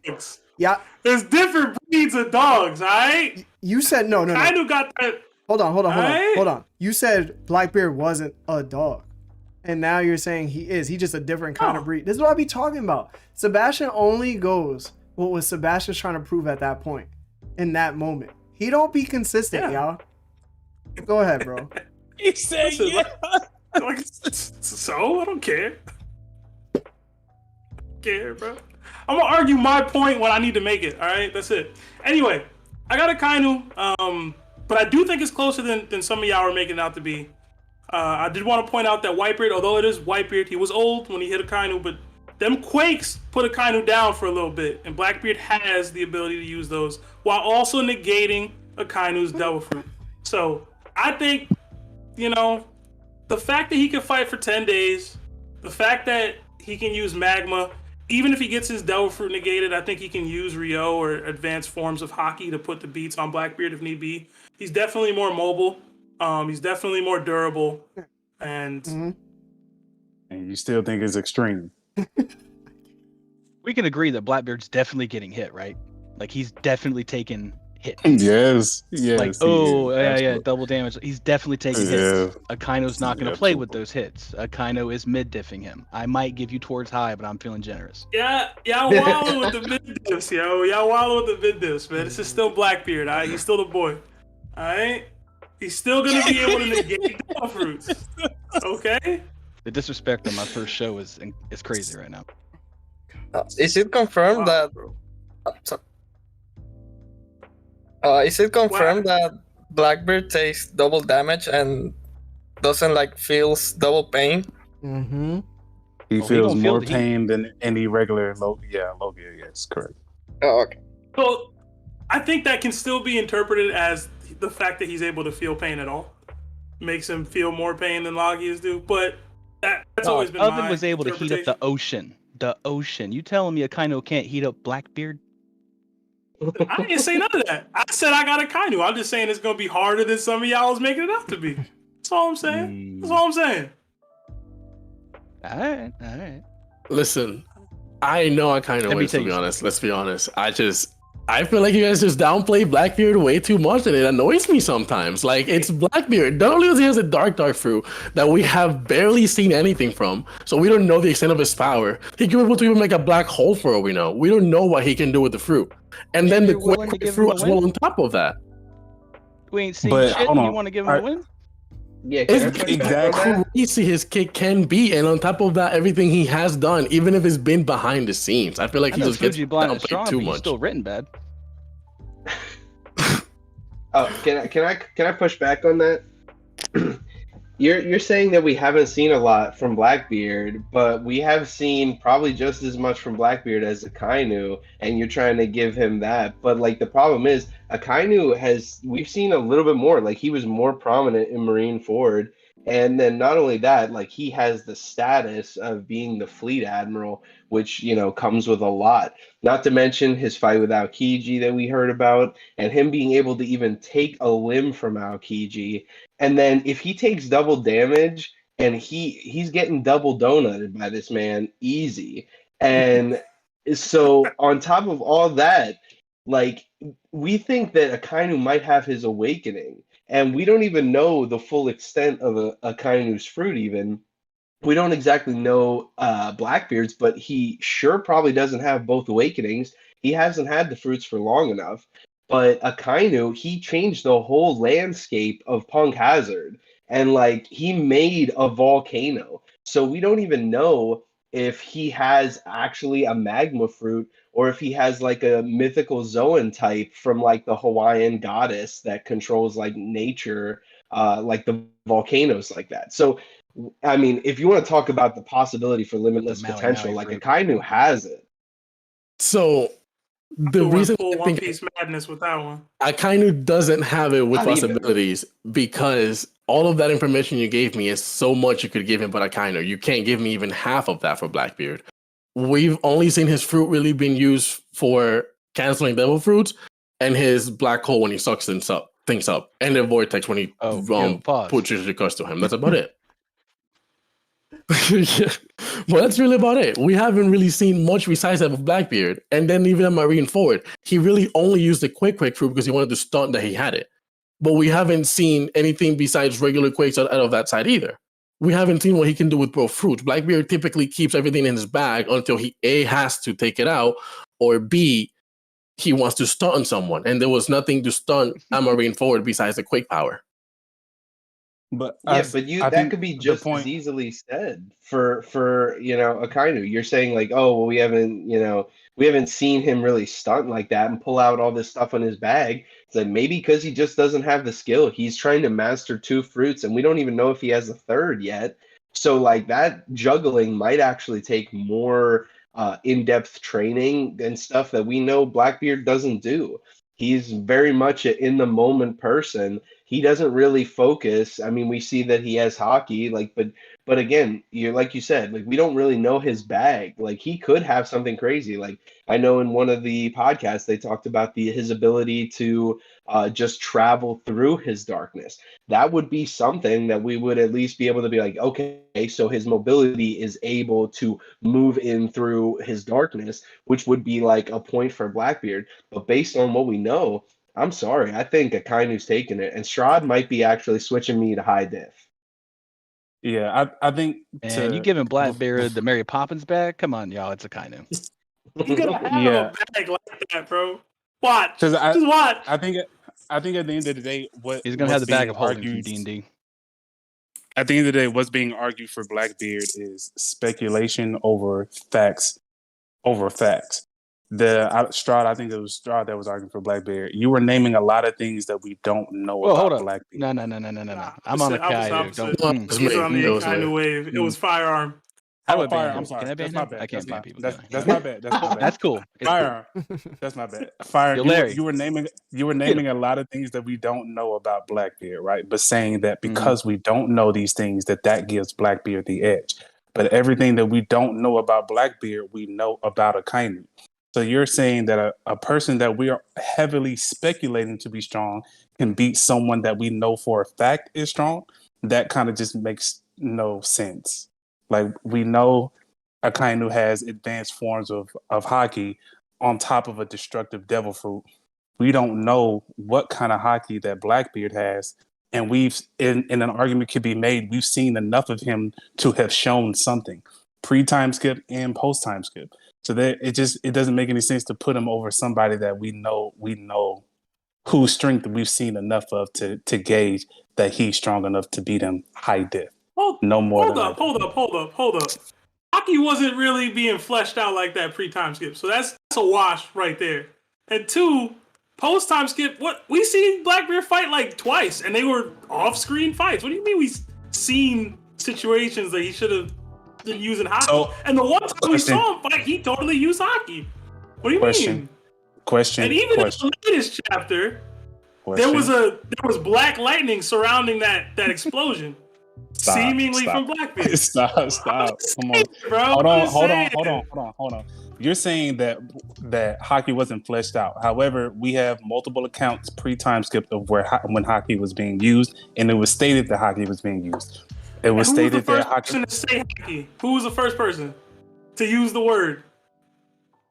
It was Blackbeard. It was Blackbeard. Yes. Okay, but what's the argument? Hold on. Because he said the word first? Yeah, no. What I'm saying I'm just saying Blackbeard is clearly versed in hockey. That's all I'm saying. No. What I'm saying is he's had many opportunities pre-time skip to show that he can use it. Simply sensing that someone else has hockey is okay, sure. But we saw Shanks use hockey whenever he went to meet Whitebeard. Whenever Marineford happened, we know for a fact people were using hockey. Who showed up at Marineford? Blackbeard. Was he using hockey at Marineford? Anybody? Probably not. Maybe no. Probably not. Okay, so let's not act like hockey wasn't being used pre-time skip, especially during that war. So Blackbeard has shown plenty of times to show us whether or not he can use hockey and has any advanced form of it, and he has not shown us anything. But in that same Marineford war arc, Akainu showed arguably 2 forms of advanced. I don't think he has future sight, but I'm willing to concede and say that he does. But he's shown that he has an advanced form of armament and an advanced form of observation, and we're saying that Blackbeard can beat him with that, with speculation that he might have. I mean, most of us ain't apparently. I seen Blackbeard take on a baby Mihawk. Akainu ain't doing nothing close to that. And it's Larry, I'm watching you dead in your face as you moan and groan and walk off. This is funny. This man made a theory about how powerful Blackbeard could be. And he isn't on the Blackbeard bandwagon? This is that one. You don't understand. The reason Larry made that theory is because he doesn't believe in Blackbeard's This is own that strength. OnePiece He has to borrow strength from other people because he's not strong enough to handle these things himself. And make That's people- Why does Larry always go that way? His bathroom is the other way. So one thing that I'm gonna say, like I said, I do believe Akainu honestly does win. I don't believe Blackbeard actually wins, but I don't think it's to that level that Kid Mihawk will beat Akainu or something like that. That's different. Yeah, Psycho, you wildin', bro. That Seraphim is getting bodied by Akainu in a matter of minutes, bro. I'm gonna be honest with you. Larry, what are you doing? He be making donut holes out of that He's Seraphim. thinking his whole life right now on the edge of his bed. Yo, Seb, I got a question though. You said that Blackbeard was the first person who mentioned hockey. When did he do that? Jaya. I'm trying to remember what. Yeah, was it Jaya? Jaya. He referenced it. He didn't say it. When they met for the first time.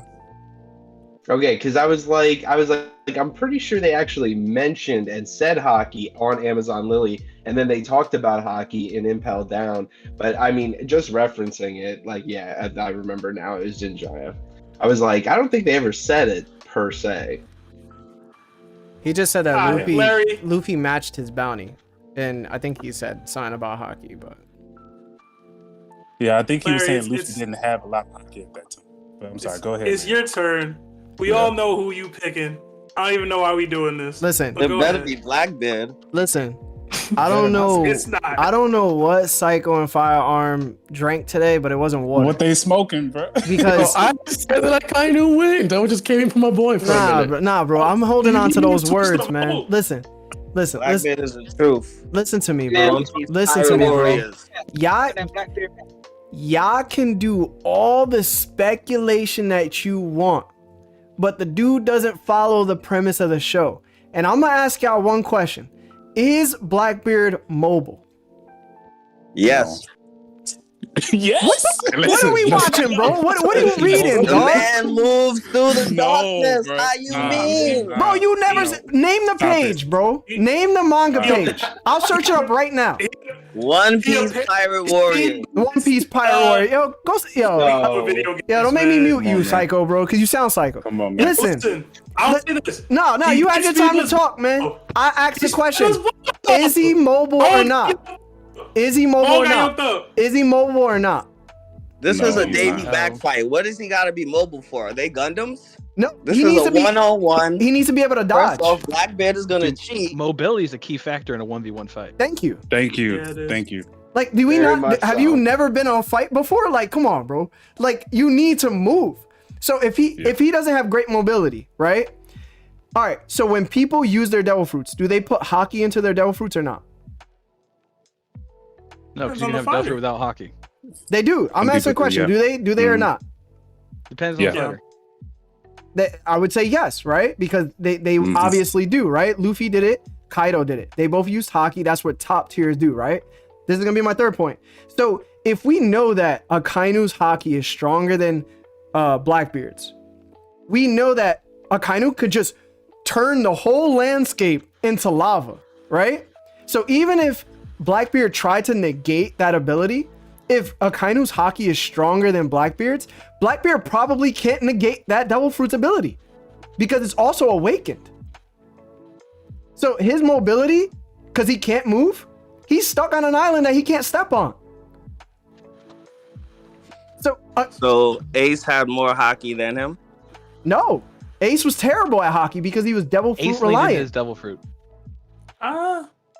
Ace was Devil No, Fruit he leaned reliant. into it. I don't Ace, know if I would say that Nope. Ace had less hockey than Blackbeard at the time. yo, Ace a he didn't conqueror, use it, though. Blackbeard's not. he didn't But he use didn't it. use it. Nah, he didn't use it, But he's- dog. We Boa? didn't see His Ace use devil fruit, hockey he did one not time. utilize hockey like that. Yeah. Ace was not that guy, unfortunately. He wasn't, and he's my favorite character, but he wasn't. Now to my fourth point. bro, this is what we got to start understanding. When we're talking about top tier individuals with the One Piece verse, they have to excel in hockey, bro. If you are not excelling in hockey, you are not going to be that guy.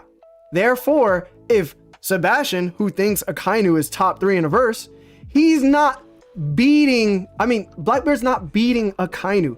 It doesn't matter how many devil fruits you got. You can have 100. If your hockey sucks, you're not doing anything. That's point blank. Everybody has stated this so far that are going towards the top tier levels of the verse. Blackbeard is not there Depends yet. on what those 100 devil fruits Akainu is beating Blackbeard mid-diff.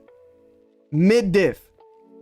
There's nothing you can say or tell me that proves that Blackbeard can do anything that a top tier can do. Hold on. No, again, even if you say the quake fruit, right? At some point in time, listen, he could do moves that Blackbeard can do. I mean, Whitebeard could do. But did he infuse hockey the same way Whitebeard was doing when he was releasing his devil fruit on occasions? No, because he doesn't have the same hockey levels as Whitebeard. So even if he has the quake fruit, that doesn't matter, dog. My hockey, if it's stronger, can push through that. Yo, but hold on, Larry. You just had this whole thing about speculation, this and that. We don't have a confirmation that Akainu is a conqueror. We can't be giving him conquerors. I didn't say he had conquerors. I didn't say he just top tier hockey. But I'm not saying he has conquerors. I'm saying that he has top tier hockey. Where like he has. You need conquerors to have top tier hockey, no? No, you don't, because we don't know if Garp has that. You could just have really, really top tier armament. In general, you have to have hockey. Okay. And Blackbeard does not have that because he does not follow the premise in order to get stronger in the show. Literally, this is why he's collecting devil fruits. Taku was hitting every single point.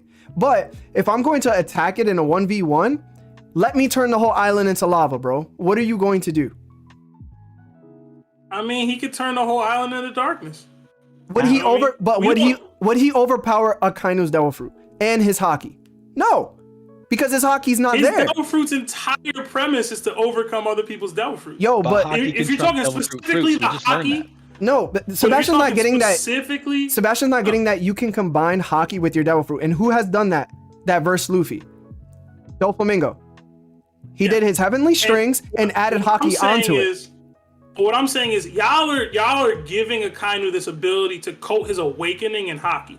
Right, that he can spam it and flood the entire island in that. Bro, when you just said that he was a hockey master, what the f am I listening to? Listen, I'm trying to keep it the same structure that y'all said. Y'all say we can't use any speculation. That's what y'all said, bro. If y'all not using any speculation, we can't give Akainu that ability. Yeah, but didn't they say they changed the climate of the Punk Hazard though? It was half magma, half ice, basically. That's not speculation. They changed the climate. Thank you. What's to say that now he couldn't make it a magma island? No, I'm not saying he couldn't make it a magma island. I'm saying y'all are saying he's infusing that magma with hockey. It wasn't speculation. They no, just said the fight hockey. Is half No, Strahd, I'm saying the hockey implementation into the magma on the floor and Blackbeard not being able to negate it. Okay, Sebastian. That specific Sebastian, part of it. real talk. Where do you have Kainu in the universe right now? He top 3. No, hold on. He's top 3, right? So you believe? Hold on. Yeah. So you believe a top 3 person in the verse? No. Hold on. Let me ask. You think that a top 3 person in the verse can't do what I'm suggesting? No, I fully believe he could do it. Okay, I totally think he could. Yo, I swear, bro. I swear, bro. Yo, I'm tired of this. So hard. Y'all said no speculation. Y'all said that. So don't bring that. We did not say. No. Hold on. We did not say no speculation. We're saying someone who was only speculation versus someone that we have more facts about. That's just not a good matchup. You can't say someone with only speculation can beat someone that we have facts about. What sense does that make? Blackbeard is all speculation. For what? All speculation. 20 years ago, what y'all talking about, man? I'm saying like winning these hypotheticals just forever. All right, so whatever. Let me finish up real quick. So my fifth point, which should be a no-brainer to anybody. We see that Blackbeard, all pre-time skip, what has always happened in one of his fights? Magellan one-shotted him and his crew. Ace hit him with his devil fruit. We had Luffy also hit him. We had Bonnie knock him in his face and he had to go on all fours, right? Then we had, who else? Whitebeard, where he had to beg for his life. Blackbeard always gets hit, but you're telling me right now, post-time skip, because he has 2 devil fruits, that the dude is not going to get hit by Akainu and Akainu's not going to kill him? No. Yo, you smoking weed. You high, bro. You high, bro. You high, bro. That's it. Like this is why Whitebeard either. Listen, bro. He begged for his life. He begged for his life. Go ahead, Fire. Real quick. So, do you think Akainu's face is that much stronger than Whitebeard's quake that he took to the face? Yes. Is it that much stronger? Okay. Because he punched a hole in Akainu. He took his face off. I mean, he punched a hole in Whitebeard, and then he punched his face off. 2 holes. That's 2 times. So you saying that a person that always gets hit and takes double the damage, by the way, because of his Logie advantage, he's just gonna eat that and be okay because he got that dog in him. Apparently, that's not there anymore. Yo, you guys be. This is what I mean. Yo, y'all be. I think y'all try to like intentionally like tilt me, bro. And I don't appreciate it. Yo. I don't appreciate it, bro. Just antagonizing you, dog. Yeah, bro. That's my goal, bro, at all times. yo. I do believe Blackbeard is gonna be the whole exception to the whole needing haki thing. Tell me, bro. Tell me how, bro. Make it make sense. Tell me. No. Yo, Firearm. Tell me how that happens, bro. Because I just heard your last podcast yesterday, or sorry, your last stream yesterday, and you yourself said that Blackbeard is a perfect mirror to Luffy. Luffy being this all great master of hockey, essentially later on in the series, Blackbeard is gonna have to be the same thing, but in the devil fruit level. And if hockey would just destroy level fruit by that standard by that much, Blackbeard wouldn't be a good opponent for Luffy then. So Blackbeard has to find a way around the hockey. And again, I'm using your words. No, that's cool. Have to find a way around the hockey. That's cool. To essentially do that. So what do you think he's going to do in order to obtain that then? I think either A, your theory is true about the whole hockey and the devil fruit, or B, there's gonna be something done with the darkness fruit that's gonna allow him essentially to just nullify hockey or battle hockey. All right, bet. So you're depending on a theory I just made 2 days ago. That was option 1. Nah, bro, it's the same. It's the same thing. Yo, I swear. Yo, Fire. Option 2, I do think that he's gonna battle hockey that way. Yo, because it's true. Blackbeard is the mirror to Luffy. Is that not true? Yo, everything Luffy's doing, Blackbeard is doing the opposite. I swear. Is that not true? Yo, I swear, bro. Yeah, but how many times does Luffy get bodied? Blackbeard's not bouncing back like that. So if Blackbeard gets bodied, he's dying from double damage. Bodied. Yeah, you're right. Okay, so then he's not. Such, you're saying bodied. he's a mirror to Luffy in such a 1-to-1 way that like everything Luffy does, Blackbeard is equal. It's you can't pick and choose. I'm not picking and choosing. Blackbeard hasn't gotten bodied yet. No, that's what I'm saying though. If he's a mirror to Luffy, and Luffy just gets one-shotted to get a level up, if Blackbeard's taking double damage, if he gets one-shotted by Akainu, he's dead. He's not coming back with the black Nika fruit or whatever it is. All right, it's not happening. He doesn't that was have a little that fruit. too close. Yo, Larry, chill. He's gonna have that. Black Nika. All right, hold on. Darkness. Gentlemen. So Parvision just came in. So go ahead, Par, if you want to speak. What's up, Par? I mean, I don't like agreeing with Larry, but I feel like it just makes sense that Akainu wins. Why, Par? Why? Talk to him. Par's not completely in the madness. You know what I'm saying? But the thing is, it's extreme diff, so it's like. All right, so he's back in the madness. Come on, Par. Yeah, like he's back in the madness. I don't know why Par came in. They try to tell me mid-diff, bro. Yeah, I don't accept mid diff, but the thing is, it's like hard or extreme because it's like where Akainu is. Like it doesn't make like he did it to Boa, but it's like Akainu's not Boa. Like you know, like we shouldn't be thinking Akainu's like way. But I forgot who said it. I forgot who said the logic line. But I mean, it requires a theory because I don't think Aokiji is underneath Blackbeard. I think it's like an alliance or some shit, like a partnership. Yeah, that shit was wild. Whoever said that was bugging. Yeah, but I appreciate the acrobat, the gymnastics that was there. I like that. Who's the one who said that? Was that that was me. Yeah, that was me. That's depending if Aokiji is in the 10th Kamenity or not. That's the only way that works. Blackbeard made Aokiji bend the knee, bro. That was wild. We need to change firearms name to paintball arms, bro, because he ain't shooting correctly, bro. Listen, let me see your own theories against you, bro. You don't like it. Listen, you're the one who said the same thing about Bullet. That if he thought Bullet was weaker than him, he would have let him in. So one thing with you're using a movie. With the hockey conversation, I don't know, Larry, have you seen the recent chapter with a lot of people are thinking Blackbeard is showing off Conqueror's hockey? Yeah, they think it by him doing what? Throwing a cannonball or something in chapter 1063? There was black lightning in it. There was a black lightning shock into the water. So I was just like, yo, Par, we're not talking about Conqueror's hockey with you because you think anybody just has it. Whoa, we're not talking to you, bro.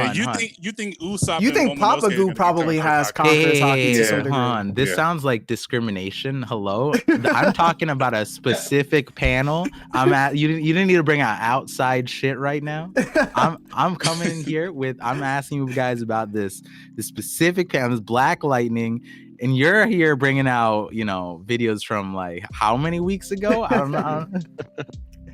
I also would like to say when I said that Jinbei had conquerors because Black Lightning came off his fist when he punched Husu in the face, and I thought that gave pretty probable cause for him to beat Shanks underwater. You guys clowned me for it. Yeah, so I just want to say that. Yeah, because you said it was Shanks versus Jinbei. We said he was going to beat Shanks. I mean, to be fair, we didn't clown you. Everyone clowned you. There's there we go. This dude said, just because they're fishmen, they can win underwater. When fishmen got nothing but L's underwater. Nothing but L's. Lord of the Coast got that arm though. I'm just gonna pull your card, Larry. Yo, it was plot the whole time. Plot. It was badly written. How are they gonna put fishmen down just like women? Yo, it's the same way Par puts all fishmen down and Sebastian does. You know what I'm saying? Wait, what? What are we talking about? Jinbei in that battle, all right? Yeah, to be fair, Larry, you're the one who wasn't it Larry who said to support racism? That's why Sebastian is gonna go to the support racism. I didn't say that shit. All right, I think we could wrap this matchup up and move on to our last match of the evening because I know you have to go soon, right, Larry? Yeah. So which one is this one? So this is we're gonna move Akainu along, and then the next matchup is Big Mom versus Mihawk. Man. Hold on. So no stipulations. Hold on. So wait, before we go, can I ask a really interesting question? What's up? Yeah. Oh, okay. Yeah, I didn't want it. So Akainu faced Odin in the last round, right? Yeah. That seemed a little. That one, I think, from memory, was a little controversial. There was a lot of interesting takes, right? Now my question is, very quickly, Odin versus Blackbeard. Is it clear, or is that hazy? Odin wins extreme diff. I agree. I got Blackbeard, which I know me. Yeah, you're a troll. I'm trolling. I actually fully believe this one. I would say Odin wins extreme diff just because he also doesn't have a devil fruit to negate, but he also has to deal with the quake fruit, and we saw him kind of like face the quake fruit against Whitebeard. But that's not the same caliber. Don't do that. Whoa! Calm down. Let me just say my piece. I said it's not the same caliber. There's no way that Whitebeard throwing that punch is the same thing as Blackbeard. Definitely not enough behind it. But he did face it, so he might know how to dodge it. He might be able to get around it, but still, I definitely think that Odin has it extreme diff. And was I also think Odin wins. Was that Akainu Odin fight? Was that like mid diff, extreme diff, hard diff? So part of vision, I was Hi. Yeah, I was actually caping for Odin defeating Akainu, but everybody was against me on that because I Because that was a wild take. No, it's not wild. Listen, we know for a fact that Oden has advanced Conqueror's coding and then also advanced Ryo as well. We don't know that Akainu has Conqueror's Haki. And we also what's happening? Hold on. Make sure y'all mute the stream when you jump into the Discord chat. We don't know that Oden was like using like Conqueror's coding like that. We just think it just because he was able to scar Kaido. Yeah. Hold on. But I'm saying Hold on one second. Hold on one second. For everybody that's joining, this is gonna be the last round. So I wanted to bring everybody in, but just mute your stream if you're watching us. And when we start the next battle, we're gonna take everybody's individual opinion. But go ahead, Aaron. Finish what you were saying. So what I'm saying, we do know that Oden was using advanced conquerors because we know that that's the only way to scar Kaido. When Zoro scarred Kaido, Kaido specifically stated that Zoro was using Conqueror's Haki to do so. No other time has, and then we know for a fact right before Oden scarred Kaido, when he like jumped in the air or something, he had knocked everybody out that was around him with Conqueror's Haki. So we know for a fact he was using some form of Conqueror's coding around his sword to scar Kaido or to fight Kaido. So not only does Kaido have Conqueror's coding, but he also has advanced Ryo, not just emission, but internal damage. We think that Akainu has advanced Ryo, but we think he only has emission. We don't know that he has the internal damage version of it. We think that Kaido has an advanced version of observation. Again, I don't think that he has future sight, but if y'all want to say he does, that's fine. But I think Oden has more advanced applications at his advantage than Akainu does, especially considering that Akainu is more devil fruit reliant. Now, whether or not he's using Haki on his with his devil fruit, again, I'm willing to give y'all that, but I think just Oden has more in his favor versus Akainu, which is why I believe Oden would come out extreme diff. I would give it extreme diff, but I think Oden would come out on top of that because he has more advanced applications in his favor. Tate, to your point, SBS 100 does say that Oden can use Conqueror's coding attacks. At least Oda says. I disagree with you, but he does have Conqueror's coding. He does have it though. Yeah. We're only speculating that we don't even know if Akainu has Conqueror's Haki. And we understand that having Conqueror's Haki alone doesn't put you over somebody, but it is what you do with it that makes the difference. And we know for a fact that Oden uses Conqueror's coding to his advantage versus someone that we don't even know has it or not. So that's why I feel like he has the advantage over Akainu. We have to acknowledge that, do we not? That he has more advanced Haki applications than Akainu? Yeah. Yo, Paul, why did you do this, bro? I said we had to wrap up soon. No, this is perfect. Wait, hold on. The reason why I asked this is because the next matchup, right? The winner of that one faces Akainu, right? Mm-hmm. Yeah, so I just wanted that on the record before next week when you go into that one, because I think I know who's winning the next one. It'll be interesting though. Sorry about that. I want to say something about the Blackbeard versus Akainu. We have seen that Blackbeard, when he's fighting people that are like more experienced than him, it doesn't matter about him negating fruits though, because Whitebeard was still able to rock him even with the negating thing. True. It's very true. Of course it's true. If you're a good observational man, you would know. I'm gonna talk about you with this Akainu, another man. day. Alright?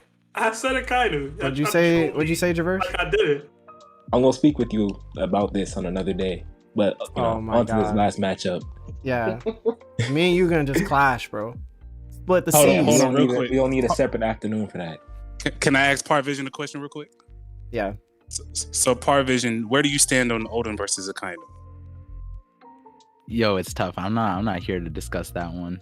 Or just make serious. You don't have to go into detail. Just who would win and what diff.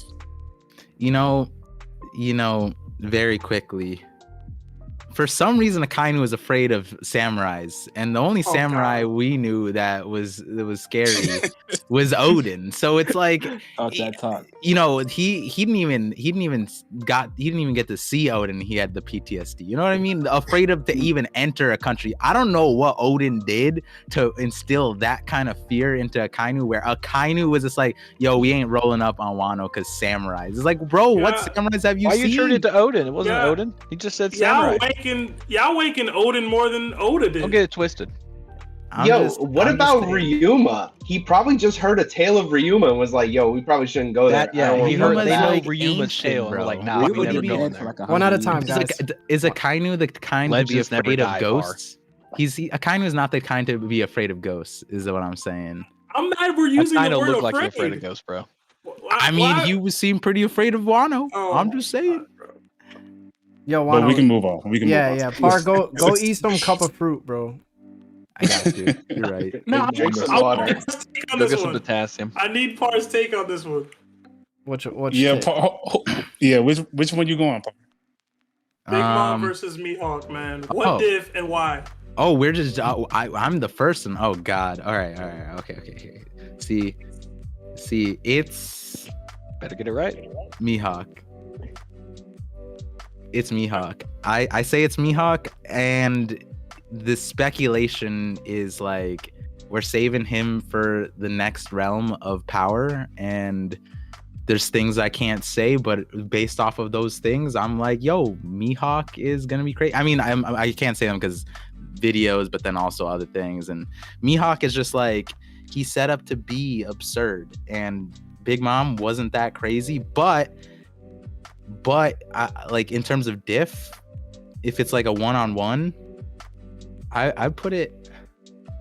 See, the thing is, I think Mihawk could just slice all of her homies easily.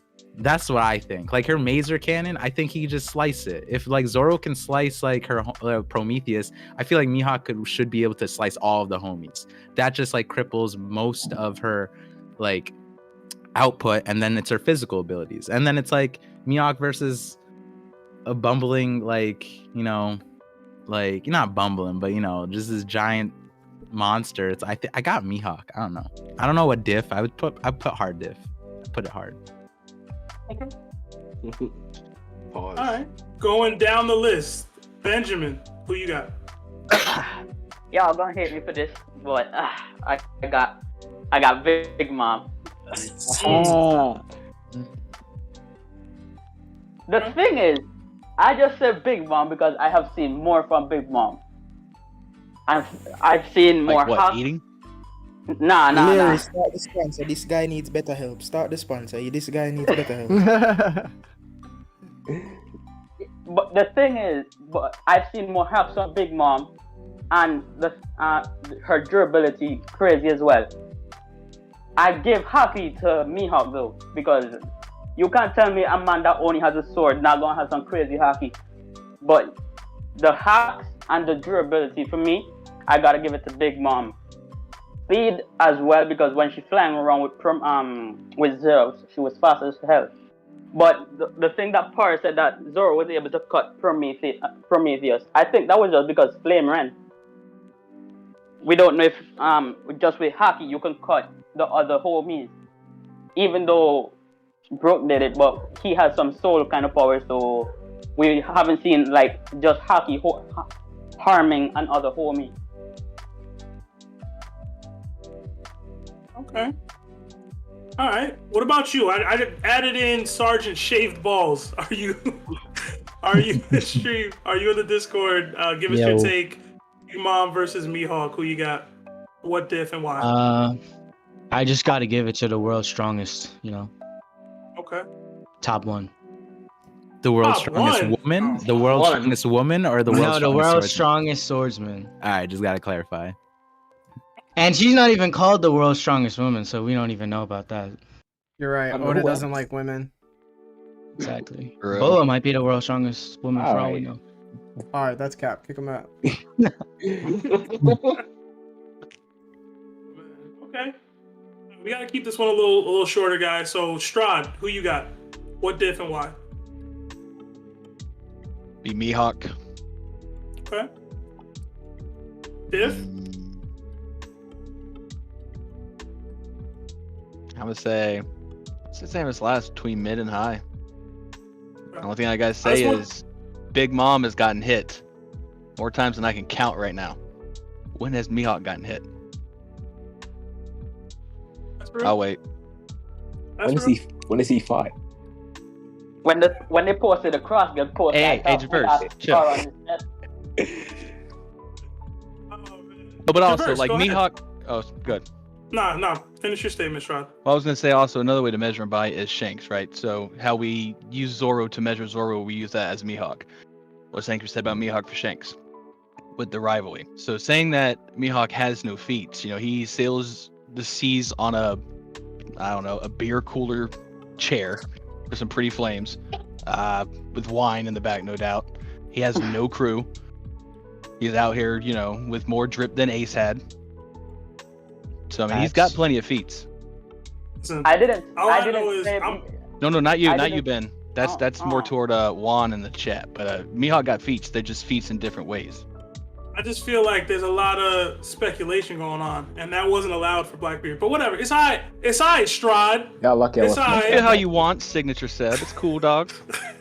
It's crazy, Traverse, yo. who you got? We be What talking about different one? rivalries, but we can't compare Moria to Kaido at all, huh?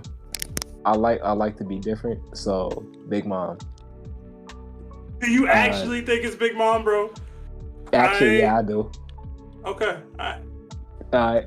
Extreme Diff, and this is mostly based off like her 3-day fight with Kaido, and I feel like just general relativity to Kaido that she has. I do think Kaido's still stronger, but I feel like she's really close, like just underneath, and just how much it took to put her down.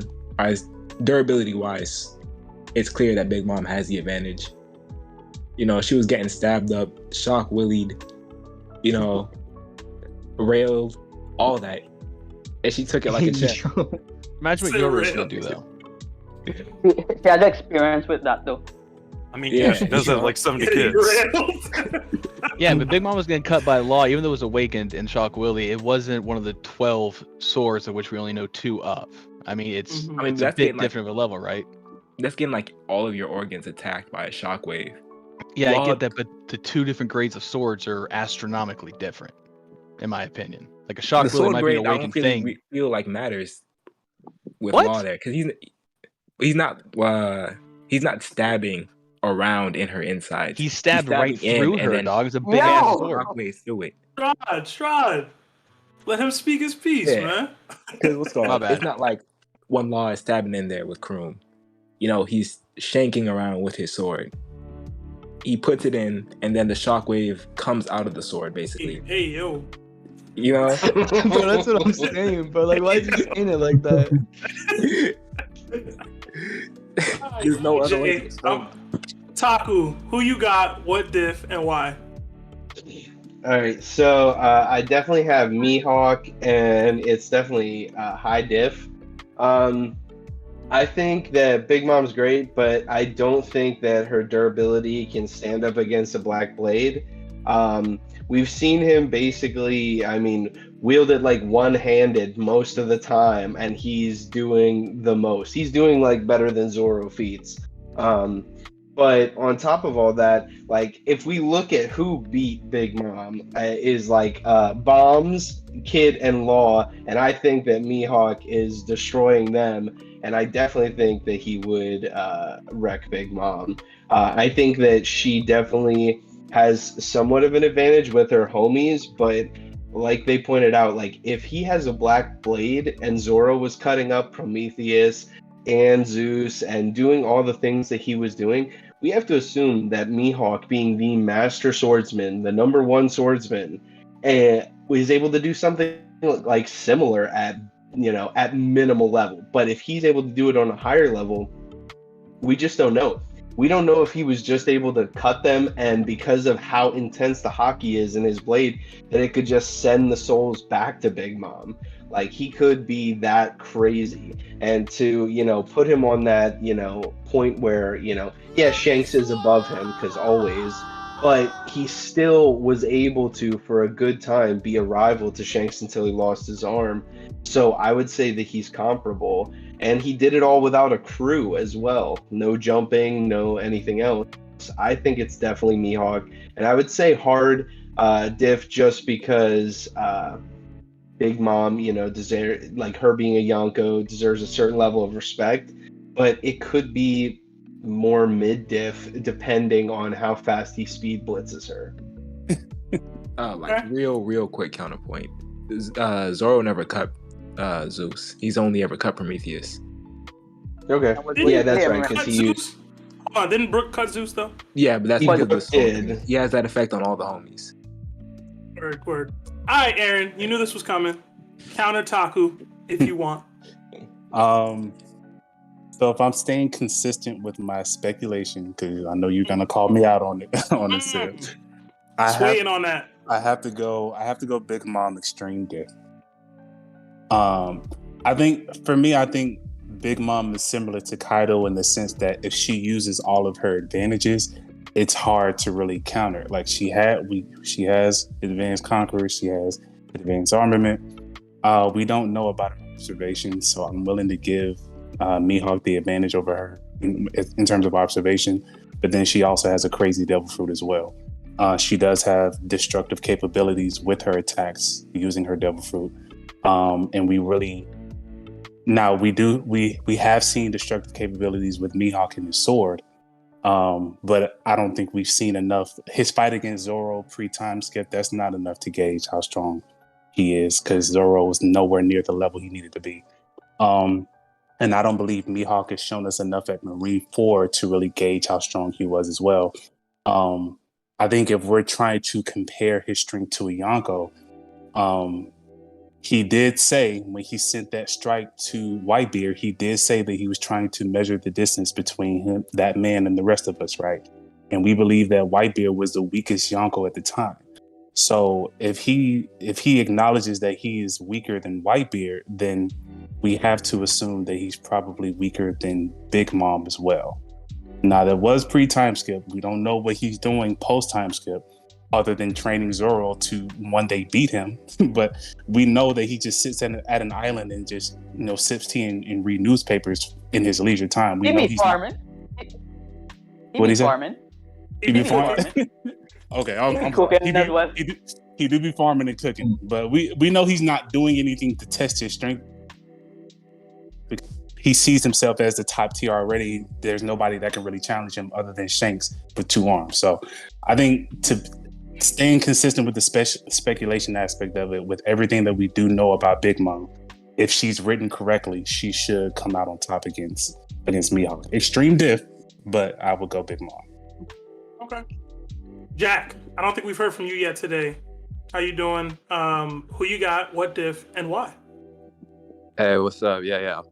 So I gotta say, Big Mom, Extreme Diff. I agree with a lot what Aaron said. I think y'all gotta put some respect on Big Mom's name. I think she was written really poorly, like Larry be saying. She don't get. I think she should get close to the respect that Kaido get. I'm saying they're comparable characters, and her durability and her physical strength are a lot higher than we've seen from Mihawk. And we know that she is a Conqueror. She can use advanced Conqueror's coding. We don't even know if Mihawk can use that. She's also a Devil Fruit user. And if her Haki is stronger, maybe Mihawk won't be able to negate some of her abilities. We know that her homies got cut up, but that's not the full extent of her abilities. And, a lot of speculation for Mihawk. He was comparable to Shanks at one point, but that was a long time ago. I gotta say Big Mom Extreme Diff. I would say Mihawk got mobility over her, but at the end of the day, Big Mom has too many factors working in her favor. Okay. I respect that. Iron Hockey, I don't think we've heard from you today yet either. How's it going, man? Who you got? What diff? And why? Wagwan. Wagwan. Alright, let's see if I can speak as best as possible. I would say Mihawk. I'm definitely on the Mihawk bandwagon. The reason is, I think the guy named Nerdtaku said a lot about also the Black Blade. Don't really know a lot about it, and know that it's the strongest blade out there, and the strongest swordman using the strongest blade. That has to say a lot in terms of fighting abilities. And I agree with when person say Big Mom was written poorly. I agree with that as well because she was to perform as much hockey feats as Kaido would. I don't think Kid and Law would have beaten her the way they did.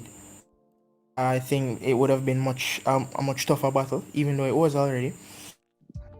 Because we know that hockey, as Larry always says, it's the end all be all.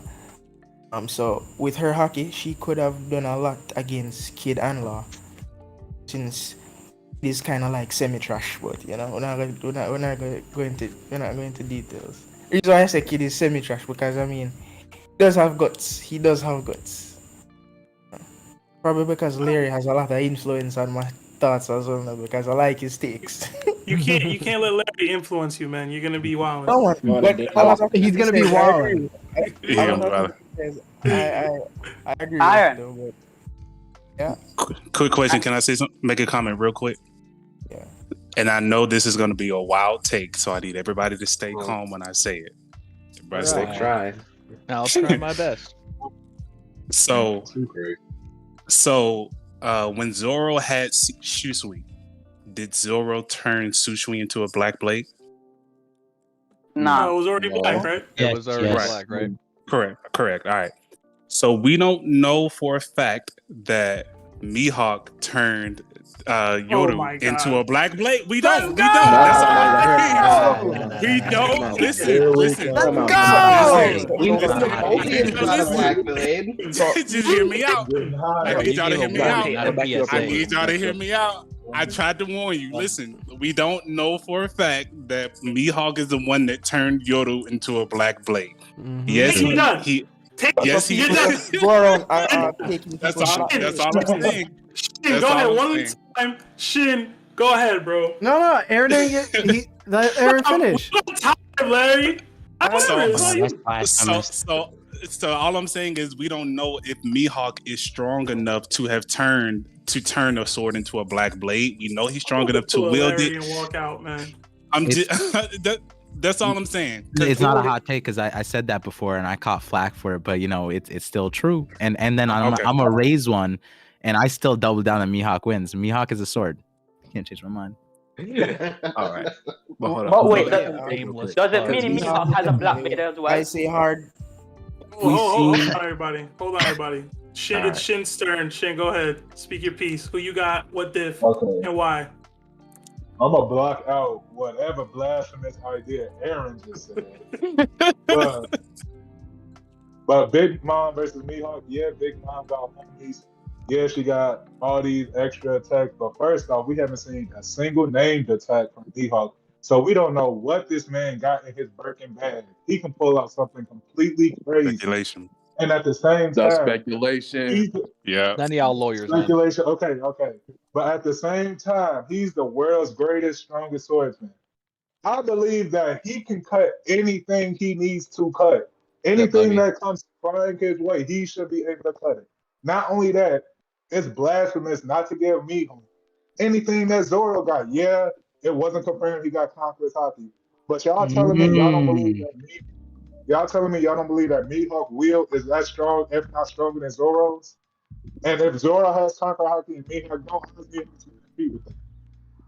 Because we already know Haki is the end all be all. And if you got Conqueror's Haki coding, it puts you on a league well above others. So if Zoro is going to fight Mihawk has that Haki coding to be able to compete on that level, especially if he was already competing with Shanks.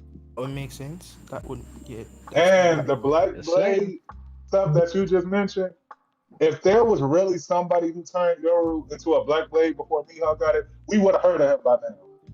That's not true. That's not true. That's not true. He would have been a legend on top. Would it make sense for somebody to turn it black and then vice versa? You know why that's not true? You know why that's not true? Real quick. You know why that's not true? Because when did we hear about Sun God Nika? Get him. Was it at the beginning did. of One Piece? Oh my god, yo. So yeah, At the I'm beginning not of even gonna get One Piece, into it. But Nika's like at flawed. the beginning Zoro of One isn't. Piece, where would you put Sun God Nika at the beginning of One Piece? Where would you fit his storyline or his lore in? You're not going to talk about him in Alabasta, are you? You're not going to talk about him in Marlon.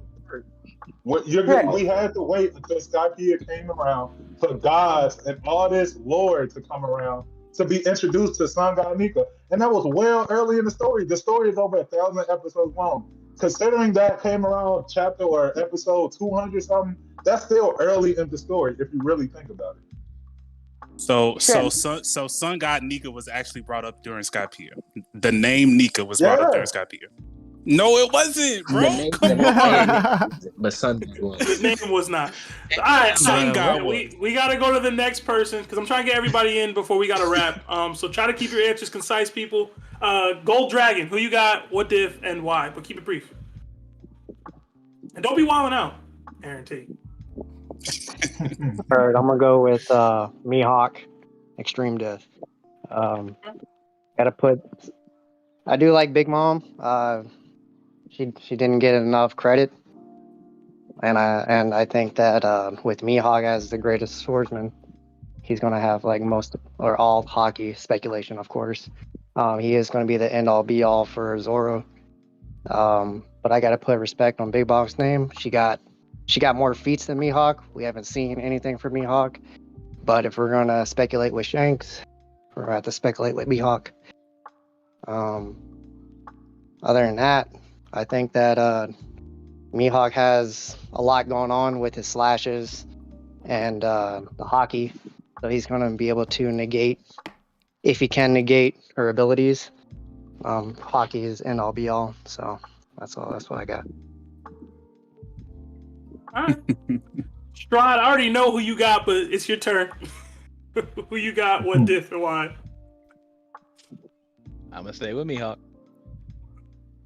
I'm gonna stay with mid, and I'm gonna stay brief. I Y'all appreciate bugging, it. sir. Psycho, who you got? What diff and why? Crazy. But we again, just- keep it brief. It's crazy we just let that like slide, right? Yeah, like come on, son. That's his take, bro. He not gonna have to explain himself? Yeah, Listen, like yo, that has to be explained, bro. You the one told me you gotta go. That's what you said. I'm trying to make sure you straight. Listen, my Larry's mom, making my mom time could for- wait, bro. Larry's making time for a mid-diff Mihawk, and I didn't even say that. All right. Speak your piece, bro. Go ahead. Another Mihawk mid diff. I'll just What the fuck? speculation. Yo, she's a Yako, yo. Y'all wildin', yo. That's crazy. Bro. I still blame amnesia. The disrespect is wild. Oh man. And all y'all saying this, and look at the score. Mihawk is running away. Everybody was saying hi to Extreme though, man. Y'all last two. Man, Mihawk don't play that high to Extreme. He's like, man, listen, either we gonna fight this or we not. Yeah, y'all are bugging. He was mocked Hey, for y'all can Beast, hate, and they it's said they fine. both had a fair point. Oh man. He's not him. Javerse, did you give yours yet? I don't remember. Yeah, I did. Okay. All right. Eric Adams. Eric, what's up, man? Who you got? What diff? Why? All right, I'm gonna follow Aaron. I don't like to speculate too much. I think like everything that we have about Mihawk is just that he was comparable to Shanks, and that he sort of fought in the Marineford War. Like he wasn't going all out, so like we can't say anything definitively. And I think Big Mom, it's 3-1. So even if he can cut her homies, like he's gonna have to like cut them, and she can go in for an attack or something. So it's like it's a battle of numbers, and I think like she wins with that. And I think it's still extreme death though. I don't think it's gonna be easy. What do you say, Larry? I think we got a couple more before we get to Larry. Yeah. Who else we got here? Or did we get to everybody? No. Firearm. Who you got? What diff and why?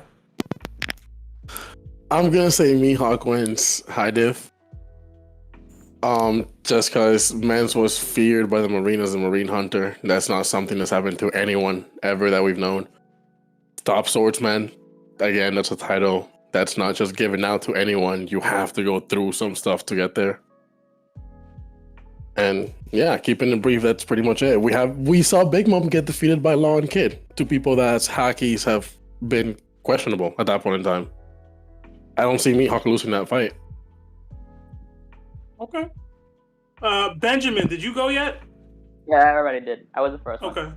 Did I get everybody, Hilary? I'm trying to make sure I didn't miss anybody. I guess. I don't know. Who did anyone not go? Did anybody not go?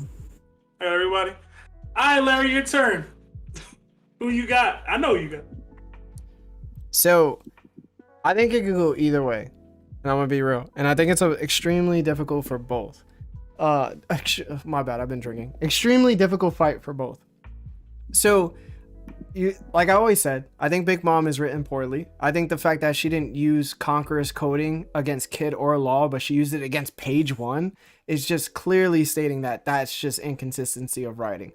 Also, the fact is, I think Oda during that fight was trying to prove that devil fruits mattered, and then he quickly, in the next couple of like pages, was like, oh, like hockey is still the main power source, don't forget. So that doesn't make sense to me.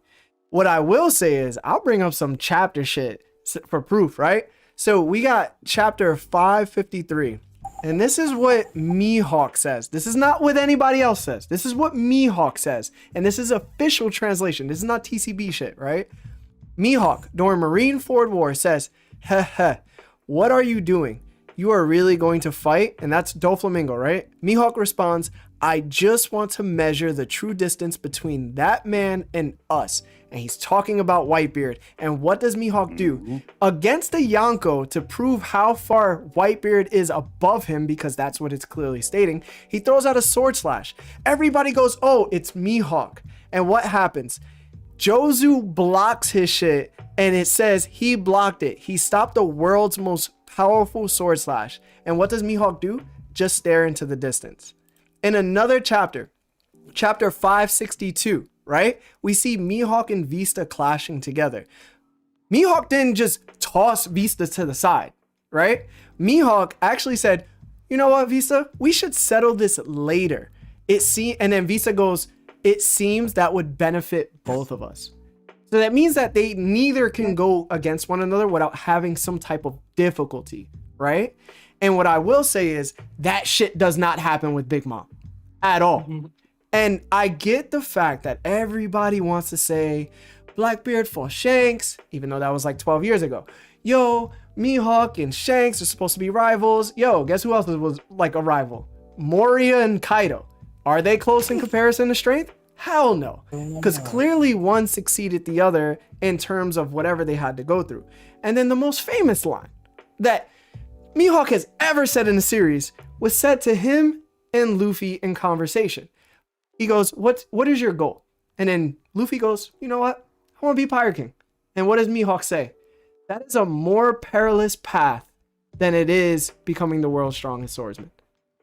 I don't give a fuck. And I know I'm not supposed to say that because it's on YouTube. I don't care what anybody says.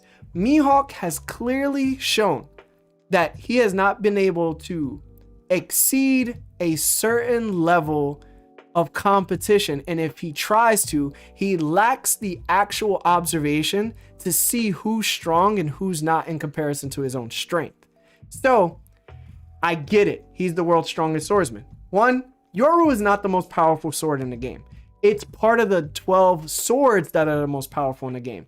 Is it confirmed that his haki actually turned that blade black? No, it's not. Who did he fight for the world's strongest swordsman's title? We don't know. But what we do know is that in his showing, he has never showed an adequate amount of top tier haki ever. But Whitebeard has. I mean, not Whitebeard, but Big Mom has, right? So I think that it's fair to say that Big Mom would win, of course, but Zoro dictates wherever Mihawk is going to be. So if Zoro can cut Kaido, Mihawk can cut Kaido. And it's going to be easier for Mihawk to cut Kaido than it is for Zoro. And I think that anytime Mihawk goes up in level, that's where Mihawk will be. I mean, Zoro goes up in level, Mihawk will be. But overall, I think it's Big Mom that should win it extreme diff, but it could go the other way. And that's my take. That's the best Larry take I've ever heard in my life. Also, very well said, and I appreciated all that, Larry. I did. Oh, that was fantastic. That Larry said all that. Larry said all that for an extreme diff take. Okay. Well, this is the thing. Hold on. So a lot of people want to speculate, right? And it's fair to speculate. I'm not saying you shouldn't, but there has to be reasons and evidence as to your speculation. You can't just say somebody has something if there's nothing to go off of. And what I'm saying is there are things to go off of, and Zoro happens to be that main thing for Mihawk to be strong. If Zoro goes to a certain level, his end goal is to beat Mihawk. It's not to become him. So Mihawk is naturally just going to be stronger than wherever Zoro is currently. And that's my take. I'm not saying that the speculation is out of bounds, it's One Piece madness. I'm saying no, there's some relevancy there, right? Like, no matter where Zoro is, Mihawk is going to be above that. And I just don't see Mihawk beating Shanks either. And that's why, like, the strongest swordsman doesn't really matter to me, because the strongest swordsman doesn't mean hockey-filled achievements. It means, no, I am the greatest with a gentle blade and a strong blade, and I know how to handle blades correctly in comparison to other people. And Big Mom wields a blade. So I'm not going to sit here and say that Big Mom just can't throw her blade away and punch Mihawk in his shit, as, like Sebastian says, right? Like, I think that can happen, and he wouldn't be able to take that if he just lost Yoru. Hold on, Larry. How many? This is a positive thing. How many drinks in are you? I just want to know. A couple. Oh, he wasn't drinking water? This is whatever it is. Whatever this is the most nuanced Larry we've gotten in a long time. What do you mean? I'm saying the same shit I always say. The room would disagree. Are you serious? They all came out complimenting you. How many times do they compliment you? The first reaction you usually get is, "Oh, Larry, L take, bad take." Nah, this time they're like, "You know what, Larry?" Yo, because people are starting to, you know what it is? Because people are starting to warm up to the truth. They ain't being sheeps no more. They understand that Larry's facts, gone. They understand that facts reign over speculation. All right, Larry Tate. That liquor courage. That liquor courage. I don't promote alcoholism, but I think Larry should drink more.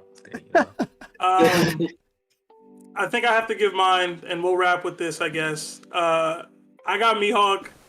I think y'all could have seen that coming a mile away. I actually was really struggling with this one because I wanted to go Big Mom because she just has way more feats on. I did. She has way more feats on panel, and I think she's way more interesting to argue for. So I wanted her to go forward in the DDT. But I envisioned the fight playing out in my head over and over and over. And no time that I envisioned it did I see Big Mom knocking Mihawk out. Like, I just can't envision her doing that, which is, I don't know why I can't. I guess it's too many L's she's taken on panel. And the fact that like Taku and other people have said, a lot of her homies and things have been countered by people using swords and people who are fast and people who are just able to do other wild stuff with their abilities. But can y'all really picture Big Mom KOing Mihawk? You know what I mean? Like, I can't. Most maybe I'm tripping. You don't think you're biased? Hold on, Seb. You don't think you're biased? I'm not a big Mihawk guy at all. So it's not like I'm a Mihawk fan. But you hate women too, though. So. No, he hates fishmen. He doesn't hate women. He hates fishmen. He hates both, bro. Women are fishmen too. I wanted to vote Big Mom, and honestly, I'm still teetering. I think either way it's gonna be extreme diff. The mid diffs, y'all crazy. I'm sorry, y'all are crazy. Mid diff, it's a Yako. It's an actual full blown Yako. Can I ask you a question real quick? Yako. Buggy's a Yako because Mihawk exists. You know Can I ask you a question? So where do you think Mihawk stands up against Kaido? Or stacks up against Kaido? I got Kaido. Right. So we know for a fact that Big Mom and Kaido fought for 3 days evenly, and then it came to a draw. No one No one won that fight, right? We talked about this several times. Kaido ain't take Big Mom too seriously. You feel me? But how do we know that was Big holding Mom back. took Kaido seriously Yeah. though? How do we know that Big Mom wasn't holding back? From how That's she little talks bro to to him, him, you from know? how she says she's anything. above him, the relationship If I- they have. If I can guarantee anything, it's that Big Mom gonna find a way to take an L in any situation. So that's Wait, how so I'm going Seb, with it, bro. That wait, is Seb, crazy. you think Luffy is stronger than Mihawk? Maybe. It's possible. Basically, yeah, probably, maybe. But Mihawk is comparable to Shanks. No, He not. was at one He point. used to He be. was at one Nah, point. he's stronger than him though. No, he's not. Then why did he call him a one-armed has-been? Because he was Mihawk- talking his shit. Yo, because I just people- hold on, people talk Seb, shit Seb, One Seb, Piece all the Seb. time. I He just immediately proved took it. that back when Shanks pulled up on the war, though. Yeah, exactly. He gracefully walked away. He said, "Yo, that wasn't in the deal. I'm scared." I agree. Bro Bro, saw Shanks scared, but he and just didn't want to really fight. turned the other direction after he saw Shanks. Doesn't mean he's scared. Bro, because he's not even trying to fight like that, bro. He came here for the job, bro. His job told him come here, and he's an underachiever. He's not trying to do everything the world government wants him to do. He's just chilling. Yo, So Shay, he wants to fight against old Whitebeard. Whitebeard, but when Shanks, his biggest He didn't rival, want to fight him. he wanted to walk away. Yo, Right? Come on Passing now. this moment, he didn't want to fight Shanks because that's his friend. nah, real talk. No, He let didn't me ask want this. to fight. He didn't want to fight Whitebeard either. Let me- and we all know that would have been a wipe. Let me ask this question. Yo, Shave Balls. If I'm at a bar, Yeah. if you're at a bar and I pull up and you just go, "All right, yo, I'm out." But there's no beef though. There's no beef. So what are we doing? There's no beef. I just had drinks with you last night. Come You're on, not gonna bro. have beef with someone that's gonna Hold whip on. your ass in public. Hold on. Listen, you guys are saying that there's no beef. It's not like he just pulled up and everybody he literally pulled up and challenged everybody. So when you get challenged by somebody and you say, "Nah, I'm good," come on, you're Wait. He challenged his man's. Whoever wants it can get it. Okay. Who got So y'all are saying Shanks pulled up. Y'all are saying Shanks pulled up, and when he challenged everybody, he was like, "Except you, Mihawk." You're saying He didn't say that. No, he's talking to the world. He's talking to the world government. He's not talking to the world because they pirates. They chilling, bro. They're not even working for them like Hold that. on, one at a The time. warlords were One at fighting- a time. Hold on. The warlords were fighting for the world government, so he was challenging everybody, world government and pirates alike. It didn't matter who you were. It didn't matter where you come from. One at a time, Iron. Let him speak. Let him speak. Go ahead, All Aaron. I'm saying is when he challenged everybody, he was not excluding Mihawk. As much as you guys want to say, "Oh, because they're friends, they're drinking buddies," whatever the case is, he did not say, "Mihawk, you good? I don't want to fight you, but everybody else, you can get these hands." That's just not what he did. And Mihawk, Real quick. Aaron. Go ahead, Iron. I was saying that not because someone doesn't want to fight means they're scared of you. Thank you. There's nothing in the entire war that suggests he was scared to fight Shanks. He even said that he doesn't want to fight him because he only has one arm.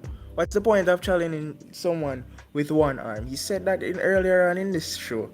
But embarrassing to get beat by a one-handed man. It doesn't matter if he changes. It doesn't matter if he switched up his arm and I can use this arm to fight. You know, the man made it clear he doesn't want to fight him with one arm. That's the whole point. Walking away from someone who wants to fight it doesn't mean you're scared. he literally said, "This isn't in the deal." I'm sorry. No, that's cool. I was just saying, I would walk away too if the guy that could beat my ass had one arm. Like I wouldn't want. Bro, what are we talking about, bro? Bro, that's facts. Like, He's not beating no ass. He's not beating his ass with two arms. You can't tell me there's somebody there saying world star. It's getting I just wanna- publicized. He's gonna be embarrassed.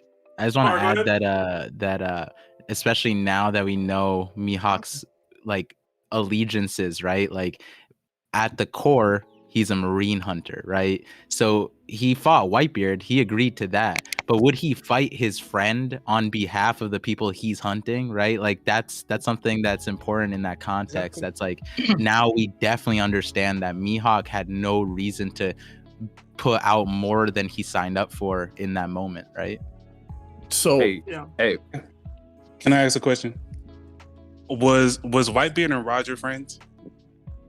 Thank you. Sure. Okay, so but when they saw it, hold on, no. Aaron, I just bro. Let Aaron speak. Let Aaron speak. Let me speak. Yeah. So we all acknowledge that Whitebeard and Roger were friends, correct? Uh-huh. But when they saw each other, it was on sight. So we can't keep using Not that whole everybody's they're a friends. maniac like Whitebeard. yeah, but in context of the way Whitebeard it works. He said, wasn't I'm here to fighting stop on- this war. Guys, hold on. One at a time. Hey, can I get next? Yes, go. Mihawk hasn't shown any top tier capabilities in the series. He hasn't shown Conqueror's hockey like Shanks. He hasn't shown Conqueror's hockey like Big Mom. He's barely shown regular hockey feats. Big Mom has a devil fruit as well. Like, her durability and everything on top of that, it just doesn't make any sense to say Mihawk's gonna win because Zoro gotta fight him at the end of the show. Like, Big Mom's a Yonko, like she's an emperor. Mihawk, even though the war part, even if you take that out of it, Mihawk still doesn't have enough that we know of to take out Big Mom. Sword slashes sound cool in our head, but what's it gonna look like toe to toe? That's all I'm saying. Something greater than Zoro's attack, definitely. And that just means that we can just say that Zoro has more feats than Mihawk, and he's gonna beat him right now. So. What the fuck? Bro, a weekend Zoro scarred the fuck out of me, Kaido. We're saying that Mihawk ain't touching Big Mom like Exactly. That's some We're dumb going by shit feet. right there to say. Going That's by some feet. stupid shit. Guys, I think we got to wrap with this one. Hold on. It looks like No. Listen. We can end the episode. Nah, I'm still arguing my after. mom could wait, bro. Listen, yo, chapter You can 5. turn off the cameras if you want. Hold on, chapter 561, and everybody talking like Mihawk's just gonna be able to hit Big Mom. Yo, chapter 561, and if we go through pages we go through pages 3 to like, how long was this going on for, bro? It was going on until 10. Mihawk was trying to cut Luffy and couldn't cut him, bro, the entire time. And then Buggy got in the way, and Buggy didn't even get cut. But all of a sudden, you're saying that Big Mom could just get cut at any time. Kaido could get cut any time. This is plot. Oh, it's plot. But when I say that shit, Yes, it's plot. everybody get at Yes, me. it's plot. All right, bro. This is the All right, main bro. character, Nah, bro. All right, bro. For real, Larry should I got drink a more. question. This is lit. Yo, I'm tired of this, bro. Y'all wildin'. Big Mom lost because of plot. Come on now. 1000%. Isn't Luffy Buggy Yonkos though? Hold on. I got more shit to prove. All right, I got more shit to prove. Listen, chapter. Talk your stuff, Larry. Let me go after Larry. Let me go after. Hold on. Chapter 570. Yo, all right. So you remember I said chapter, what was it? 561 to chapter 570. Mihawk is still chasing Luffy for basically 10 chapters, right? Mihawk tries to engage with Luffy again. After Luffy, hold on, no. All right, so hold your shit. Hold on. Iron Hockey, I'm hitting this shit. All right. Yo, Luffy releases Conqueror's Hockey. Everybody gets shocked. Mihawk gets shot. Mihawk immediately goes after him, right? Who gets in Mihawk's way? Mr. One. He cuts through Mr. One easily, bro. Easily. And then who clashes with Mihawk immediately after he cuts through Mr. One? Crocodile. I'm done, bro. To be fair, Crocodile's Larry's like, what are we doing? Drunk Larry's like drunk Kaido, yo. You freaking Remember when Frankie knocked Big Mom on her Can't ass? tell me nothing, man. That's what I'm saying. Can't tell me nothing, man. Look how many times I'm putting out proof, bro. Larry's pulling out examples from like clearly things that aren't focused Larry. right? Like you could do the same thing to Big Mom and Onigashima, right? Listen, bro. Y'all ain't got no comebacks, man. It's all right, See, though. no, It's all right, though, man. Big Mom got no diff by Frankie's motorcycle. She got flipped by Robin. She got clapped by Jinbei, bro. And you hate Marco, but Marco stalemated Big Mom. He came after Big Mom and fought King and Queen after fighting Big Mom. And that you hate Marco. Let me ask you this question. Yo, Hold on. I got a question after this. All right, after your question, I'll answer. Let me answer mine. Y'all see Shanks doing shit like that? We haven't seen him. I mean, we've had 9 panels. We had 9 panels of Shanks. Hold on. I actually had a question. It's a yes or no. Y'all see Shanks doing that? I seen his arm get bit. I seen his arm. Now hold on, Par. Like the chat say, the basic Sea You King. bringing up Big Mom getting tripped and whatnot. I could trip Mike Tyson right now. That don't mean I did anything. Go ahead, bro. No, I'm not Try it. Try it. Explain Marco stalemating with Big Mom then. Oh, Larry hates Marco. Yo, but Marco's him though. But what I'm saying is, but Larry doesn't think that. Larry does not think Marco is him. Definitely not. But what I'm saying, is that Mihawk, that whole fight, like this is a series of events that led to that. Like Mihawk had ample time to showcase his abilities. And the fact that he didn't, he kept getting into clashes. He kept getting his moves countered. He kept not doing anything. He was as useless as Marco to a degree. If not, Marco was more of use in the war than Mihawk was. And what I'm saying is, this wasn't just Mihawk's first interaction with anybody, the same way Marco's was with a Yonko. Mihawk had fought a lot right before that moment. Why is he clashing with Crocodile? Larry, especially since he was actively pursuing Larry. I mean, not Larry, Luffy. He was like literally actively trying to get Luffy and kill him. So, if anybody had Kaido one-shotted Luffy, right? If it was anybody else, would that person have died? Yo, Marco might have died. If it was anybody else, would that person have died? Marco would have died. Kid would have died. It depends. Like, it's plot, Larry. That's what we're saying. Blackbeard would have died. Marco really dying because he can resurrect though. Okay, but hold on. About your point about Crocodile, right? Alabasta, that's the exception. But like before that, again, I know this is a movie, but he clashed with Douglas Bullet, and they're like, they never decided to fight. You know, he fought Whitebeard in the past, so something was going on there. He fought Whitebeard in the past. Yeah. So why he tried to test him to see how far he was from him during Marine Ford? I'm talking about Crocodile. Oh, Crocodile? I'm saying, you know, I'm gonna give Mihawk some slack for getting blocked by Crocodile like that. Oh, we give it slack? I can't dog on him. That's the GOAT. Oh, that's the GOAT. Okay. That's the GOAT. All right, I'm just seeing where y'all alliance is at because y'all clearly y'all not on the right side. I'm on your side. I just, you know, I gotta go easy on Mihawk. Just know that Buggy dodged a slash attack from Mihawk. All right, Bro, we talking about Buggy. Bro. This is goofy. This is goofy. This is comic relief. Oh, it's comic relief. So Yes. Mihawk gets put into comic relief moments. Shanks would have done the same shit. Dog. Shanks would have done the same shit. That don't happen to Shanks, bro. Yeah.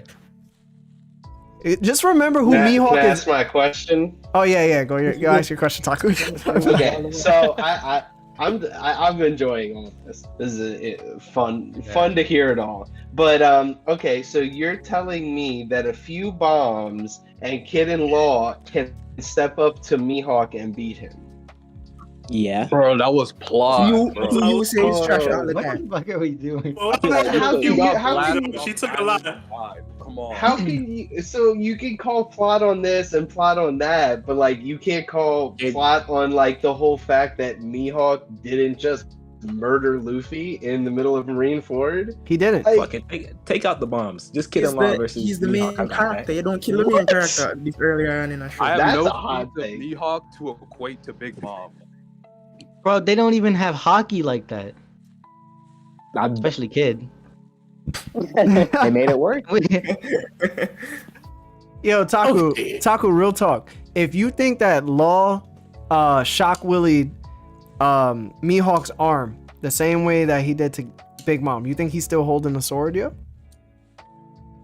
To one of his arms, probably, yeah, because he would just use the other one. But I would also think that Mihawk wouldn't get touched by Law before he would be out. I could agree with Oh that. God, he wouldn't. I agree with that actually. I think that Mihawk probably Would've has made one of the sense. best future sights in the game. 1000%. Yeah. I mean, honestly, like, we don't know anything about his eyes. Like, his eyes are really special, obviously, because they gave him to the Seraphim version of him. So they have to have some amazing ass abilities to be able to see past things like that.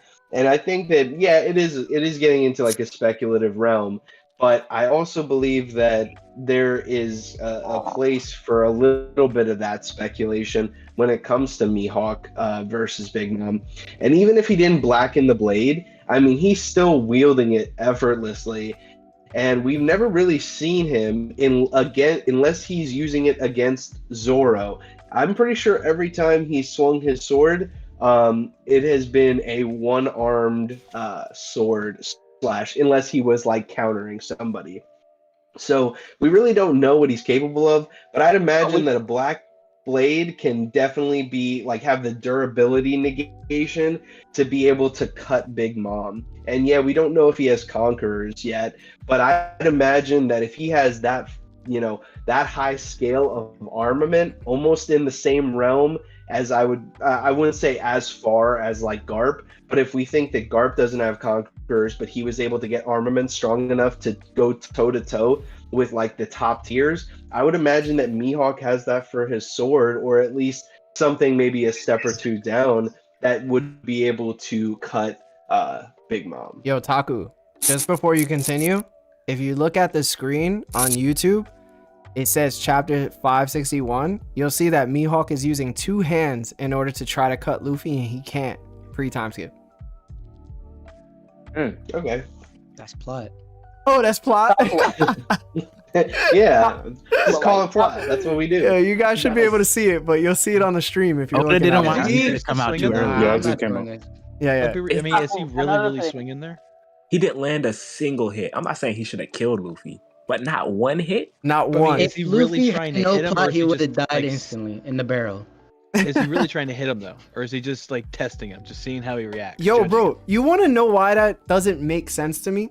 Because Mihawk clearly states before he actually starts fighting Luffy, he says, "I wonder what fate has in store for you."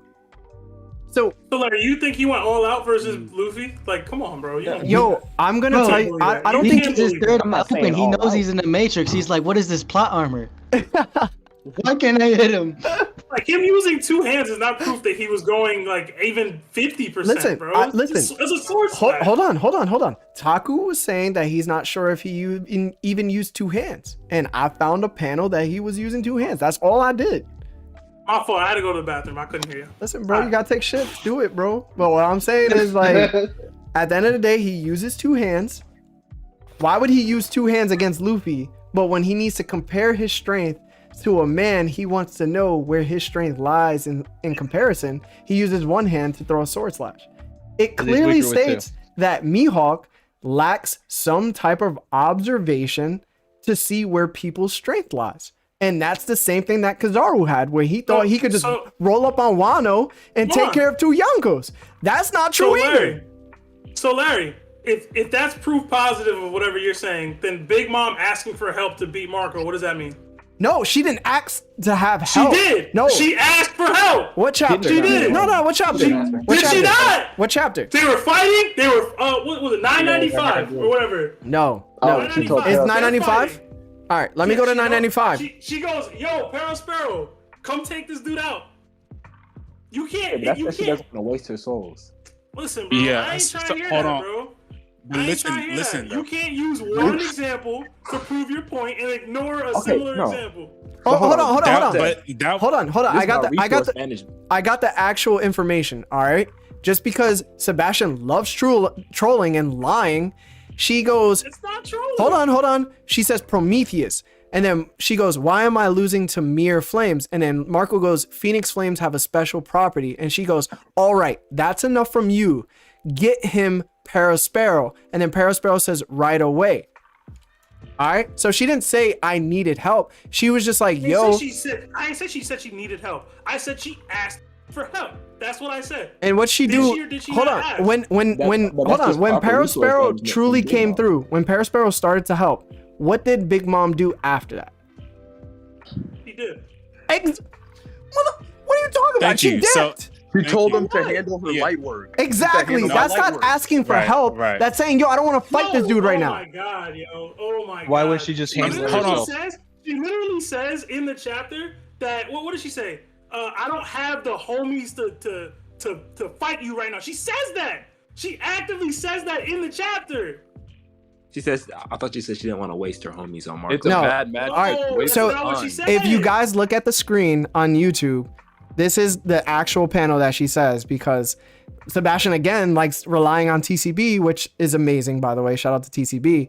But this is what she actually says. She says, "Oh, I don't have time for your little personal squabbles. Don't bring them up here on this battlefield. You hash them out. Look, Marco, if you want to kill me, you have to do it another time. I don't have the soul weapons to spare on you now." That's exactly what Sebastian said, though. Yo, but that can be interpreted. Hold on. But that can Listen. be interpreted that's as just saying something that- completely different. No. Yeah, I'm saying What other interpretation is there? That Marco regenerates. Into the battle, she had to get to the roof. She don't got Thank time you. for him. Yes. Yeah, Yes. She wants The to fight on the roof. context Why is she gonna waste matters. 20 minutes Yo, fighting Marco? Yeah, but y'all Marco's- treat it as if she could have just walked through him and no problem. That's- Clearly yeah. she doesn't believe that. That's my point. Yeah, and Larry's saying that like Mihawk stopped on Whitebeard commanders. It's like Marco's a Whitebeard commander that Larry hates, and Big Mom literally was like, "Yo, you could kill me, but I don't got time for that right now. I'm fucking run." All right, but hold on. I'm using the mosh tactic. Let me explain. I'm using the mosh tactic. Hold on. Let me explain. The reason why she says that is because what does Marco benefit from most from his Devil Fruit ability? Mobility. Huh? Regeneration, right?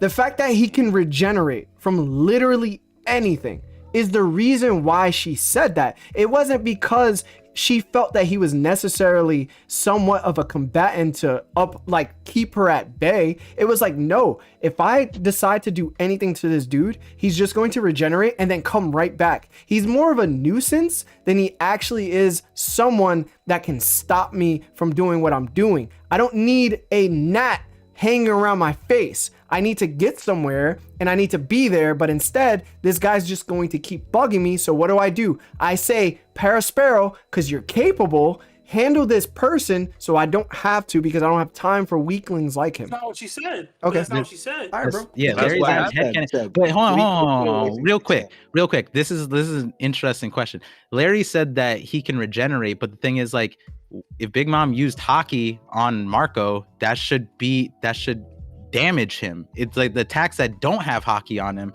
that's what he regenerates from. But if you use Hockey on Marco, it's the same thing as anybody else, is it not? And this is where Oda comes in, and he's a freaking bad writer, because he'll hold on. Let me explain. Hold on. No.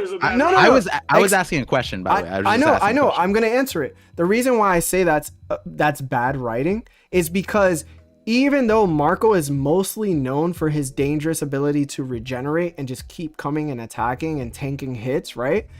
What happened after Wano was over? What did we see? Marco bandaged up, right? We saw Marco bandaged up. He can regenerate. Why does he have bandages on?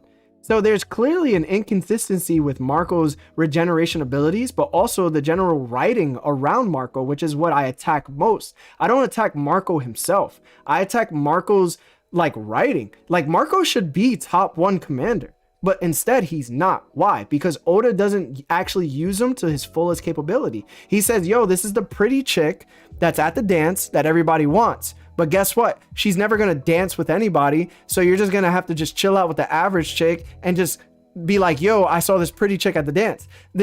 She serves no purpose. She's just there to look pretty and be speculated and hyped up about. But at the end of the day, nobody gets her. So what the fuck? So I got 2 points. One, about the regeneration thing. King cut off Marco's wing, and I'm assuming he did that with Hockey, and it just grew back. Like, I don't think Hockey really affects his regeneration. And second point, after the Wano War, there's 6 different people who have regeneration, and all of them were still bandaged up. Sanji got regeneration, he was still bandaged. Luffy got a mythical zone. he was still bandaged up. King and Queen, both zones bandaged up. Everybody was still bandaged after that war, regardless if they had regeneration or not. Yo, but Marco shouldn't have that. That's my point. Like, Marco shouldn't have if we saw the guards at Impel Down and they recovered faster than Marco just because they're awakened, they're not even mythical. They're just regular zones. Like, the dude was a cow. One was a horse, and then I forgot what the other one was. But they were able to recover Koala. from any of the... Yeah, koala. They were able to take any damage and then recover from it. I'm going to assume that... Yeah, eventually got put down. Yeah, no, but they came back. They always came I'm back. saying they permanently got put down eventually. Yo, They but... stopped doing it at a certain point. But this is where we're comparing, like, awakened zones that are impelled down that we don't know where their strength level is, but I'm pretty sure somebody like Usopp or like Frankie right now could beat them, right? We're comparing it to Marco, who's a first commander for sure, and he's a mythical phoenix who are known for regeneration. And he's in his prime. Like, the dude is only like 42. I just don't imagine see it. Imagine being a Yonko and running from regen. I'm just saying. That is crazy. Parvision trolling, son. Yeah, Parvision on Sebastian shit. They just trolling. They're just trollers, bro. They just say stuff to troll. Parvision using panels to prove points and it's trolling, but whatever. Yeah, Larry said we can't read, but then read exactly what we said, and it's just like y'all can't read. No, And it's but like, I see what Larry was going for there. Like, said, let me put it for you like this: am I going to waste some of my bullets on this guy right here, or waste them on the real threats up on the roof? Yo, I would respect that. That's not how Larry phrases it. He says Big Mom and Marco, it's not even close. She wouldn't even have to factor him in. He doesn't matter. She could walk through. Yeah, I'm pretty. But when it Yeah. actually happens to take place in the real manga, she got overpowered once and then had to ask for help. That's all I'm saying. All right, so let me bring this up.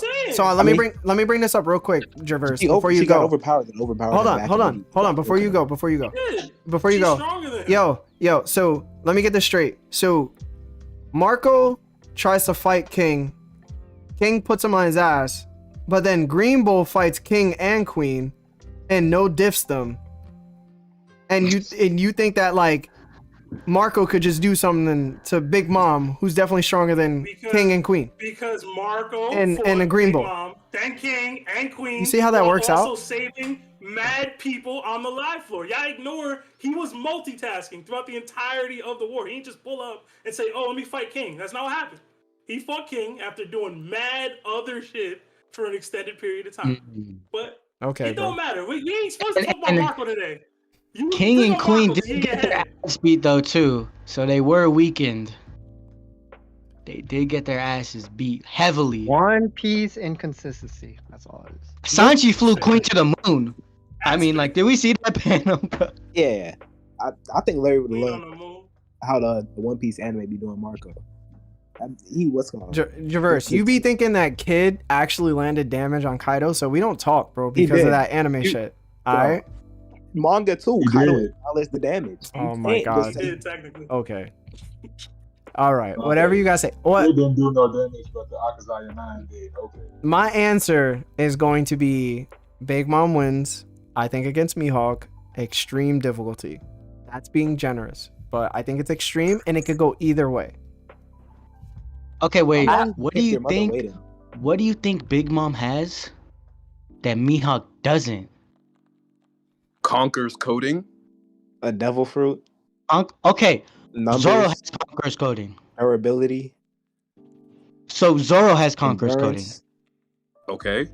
I can keep going. And you think Mihawk doesn't Zoro have and Conqueror's Mihawk coding? aren't the same character. You can't say Mihawk. It's the ruler has by which you It's measure his Zoro. end though. goal. That is his end goal. So you're saying Zoro's already surpassed him in that aspect.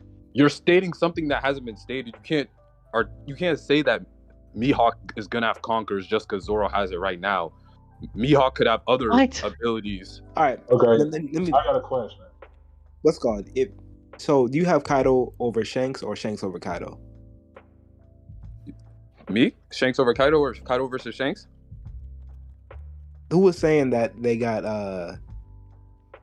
they were saying that since Zoro can cut Mihawk, I mean, since Zoro can cut Kaido, Mihawk should do even better.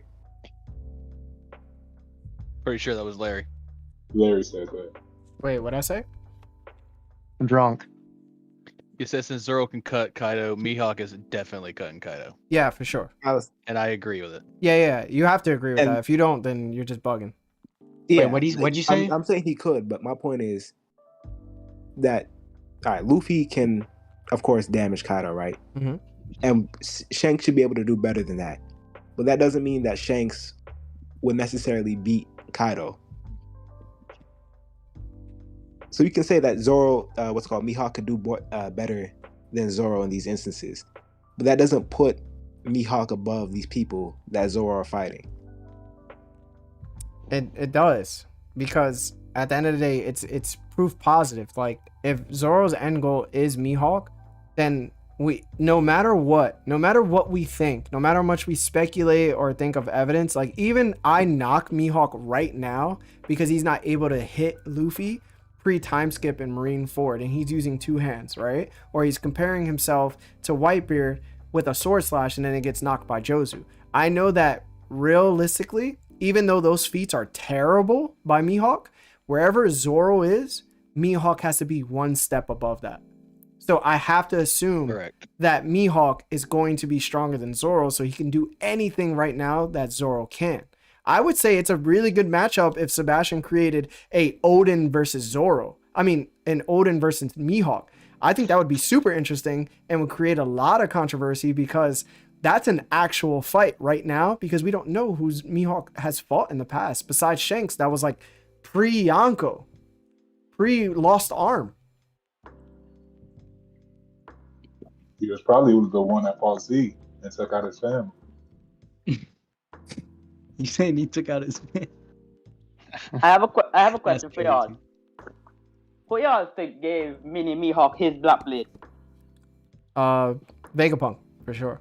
Yeah, Vegapunk. We don't know if it's black though. It is. Do we know that? What chapter was that? What chapter was that? I think it was colored. I think it was colored white. No. Yeah, I thought it was white. What chapter is that? Probably. Is it like honestly, it could have been 1060? stolen from the baboon. Is it 1060 Yeah, or facts. 1059? 1059. Now, what you really need to be talking about is Green Bull's Black Blade because that shit ain't black. We know that shit ain't black. We know, right? That shit not black. that shit is black. Why is it not black? Why is it not black? Because prejudice over breeds stability. That's why. Come on, Black bro. blades don't just go, oh, I'm sorry, I'm gonna back Okay, up if now." anyone were to have a Black Blade, it would be an admiral, though. Green Yeah, Bill. No, it wouldn't. What? What? Wait, what? No way. They What are definitely we could have talking got about? that one via like they could have. The Marines could have just gave it to him. You know All what right, I mean? guys, if you He look, wiping with his sword. if that's you why look it's at the YouTube, you'll see in like a few seconds. I'm showing the kid Mihawk. His blade doesn't necessarily. We can't conclude it's black because everything on the back of him is shaded, so we can't see. And then he does a sword Okay, I see slash, it now. and then we can't see it. So we can't assume it's black. But if it is black, yo, we gotta take Vegapunk out, bro. I'm serious, like. Yo, we gotta take him. Yo, he's too dangerous, bro. You're saying Vegapunk can create Black Blades? Well, He's right though. Well, this is Yo, what he's a world government sleeper. Well, this is what so basically, if you heard the theory that I mentioned on the podcast, is that I think that Vegapunk is probably able to transfer wills, because that's why he considered Momonosuke's Devil Fruit a failure, right? Like it was perfect to the T, besides it being the same color, and I think that the reason why it was a failure was because he wasn't able to transfer the will. But what if it's now like Vegapunk is able to transfer the will of like swords who are like a direct correlation to devil fruits because they have a will inside them already, right? Like even Sabo said on Dressrosa when he attacked Burgess that he wanted to attack Burgess a certain way because Ace told him to. So there's some residue of some type of Ace's hockey or will inside that devil fruit, right? So maybe Vegapunk has found a way to transfer the willpowers of people. But that is fucked up. That is fucked up, Larry. Well, I think the recent chapters support that anyways, because that the whole bit with that shark, not to interrupt, but the whole bit with that shark, he was talking about willpowers and primal desires. Maybe those can't be overwritten. So, but when would he have gotten Mihawk's sword in order to transfer the will of Yoru and to recreate it for the Seraphim? So this might sound crazy. Yeah, go The seven Traverse. warlords met at lunch. No, say it again, Right Traverse. before they forward. All right, so Say it one more time. yeah. Oh, so like right before the Marine-Ford War, all the warlords linked up for dinner. So I mean, That's you can right. probably get it. But at that point. you really think Mihawk just laying his sword down against the world, No, like but around the Mihawk, world? Mihawk does drink a lot of wine, and I guarantee you he didn't pass up a glass of the good stuff. Yo, Aaron Tate, let me get a Q-tip. He's not an alcoholic like Shanks. Yo, Aaron, let me get a Q-tip and rub your cheek real quick, dog. But listen, but we're talking about transferring the will of the sword, though. So you're saying he got a Q-tip and he rubbed Yoru, and now he's able to take the DNA from Yoru and recreate it for the Seraphim? Well, this is What the if thing, right? Mihawk's a sword and they're linked? Yeah, so we can go with Parvision's wild ass theory, right? Which is probably correct because Par is It most of the probably is, time honestly. accurate. What I will say is that, again, since we don't know if Mihawk actually turned his blade black, if he turned Yoru black, or if it was turned black by someone else, such as like how Ryuma did with Shisui. So if it was from somebody else, and then it was given to Mihawk some type of way, who knows, bro? It could even. But, all right, go. What's the purpose though? Like, okay, as someone who constantly talks shit about Oda's fucking story writing, you're telling me it's the only person that can create a black blade is fucking Ryuma, Mihawk, and Vegapunk? Like, what's the purpose of that? No, I'm saying that there might have been a person during Ryuma's time where they wielded Yoru, and they were never acclaimed to be like this special person the same way Ryuma was.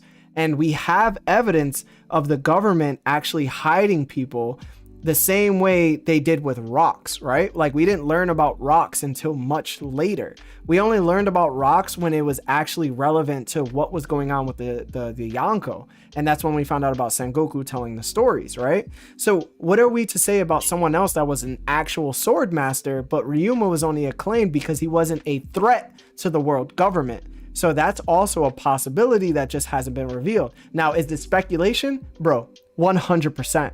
But it doesn't necessarily make sense as to why Mihawk has never been stated to be confirmed the person to actually turn Yoru black. Yo, I got one thing to say. Yeah, go talk. Okay. First off, I have loved every second of this. This is awesome. I enjoyed all of this. I think that Larry actually might be right on this one. It's kind of compelling me to think that maybe there's a possibility that Mihawk did not blacken his blade, but I would like to think that as You're not gonna give someone me my who credit, Taco? is- I'm not gonna lie, Aaron Tate did say that though. Yeah, I did say that. I'm not giving Aaron Tate shit. That's fair. That's fair. He keeps blocking me on the phone calls, and I've been wanting to call. But Why are y'all trying but to no. minimize Zoro's goal so bad, bro? But my bad. But Taco. I do also think that there has to be some sort of level of like, okay, he is the world's greatest swordsman, and he did it on his own, and he did blacken his blade. So I think that it's possible because obviously we've seen Zoro wield Shisui, and we know that he didn't blacken it. So anything's really possible, and I would love to get more information on that. So I'm hoping that maybe if the Cross Guild rolls up and saves Law, then maybe we get a little bit more, or maybe we won't. Who knows? But I also have to say, I do have to go. I have to go eat dinner with my wife. And I've loved every second of this, and I can't wait till next week as well, because I'm ready for the finals. Oh, yeah. Peace out, Taku. See you later, Taku. Taku. Thanks, man. I didn't want to Have a good one. I'll say that he did blacken it, and I only say that Mihawk because has had Yoru since he was 19, so hold on. We don't get like a clear Go look ahead. at it to see if it's black or like a regular sword at that time. Mm-hmm. But I don't know Is if it he like did silver? get it blackened at 19. I could see that. But I'm saying, but the thing. I'm sorry. Go ahead. I was gonna say, like, the thing is that he's the world's greatest swordsman, yes. But don't y'all think like he will want to be him or Zoro will want to be like the world's greatest swordsman in history type stuff? Like, if you a swordsman and you know all about this black blade and stuff, you'll want to make your own black blade instead of it getting handed to you. Mihawk, I don't think Mihawk is the type of person to be like, oh yeah, I'm gonna take the BS route. I'm gonna take the easy route. Someone hand me the black blade and it's mine. Like, no, I'm gonna make my own black blade because that's the type of swordsman I am. I'm trying to prove I'm the strongest in history, if not right now. I'm trying to prove that I'm the strongest in history by making a black blade because it's so rare. There's no other black blade that we know of. Spitting. I agree. So with hold that. on. No. There's no other black blade. Any other take No. is crazy. So listen, my push. Go ahead, finish. I was just gonna say my pushback on that is when Zoro saw the zombie Ryuma with Shusui, what did he do?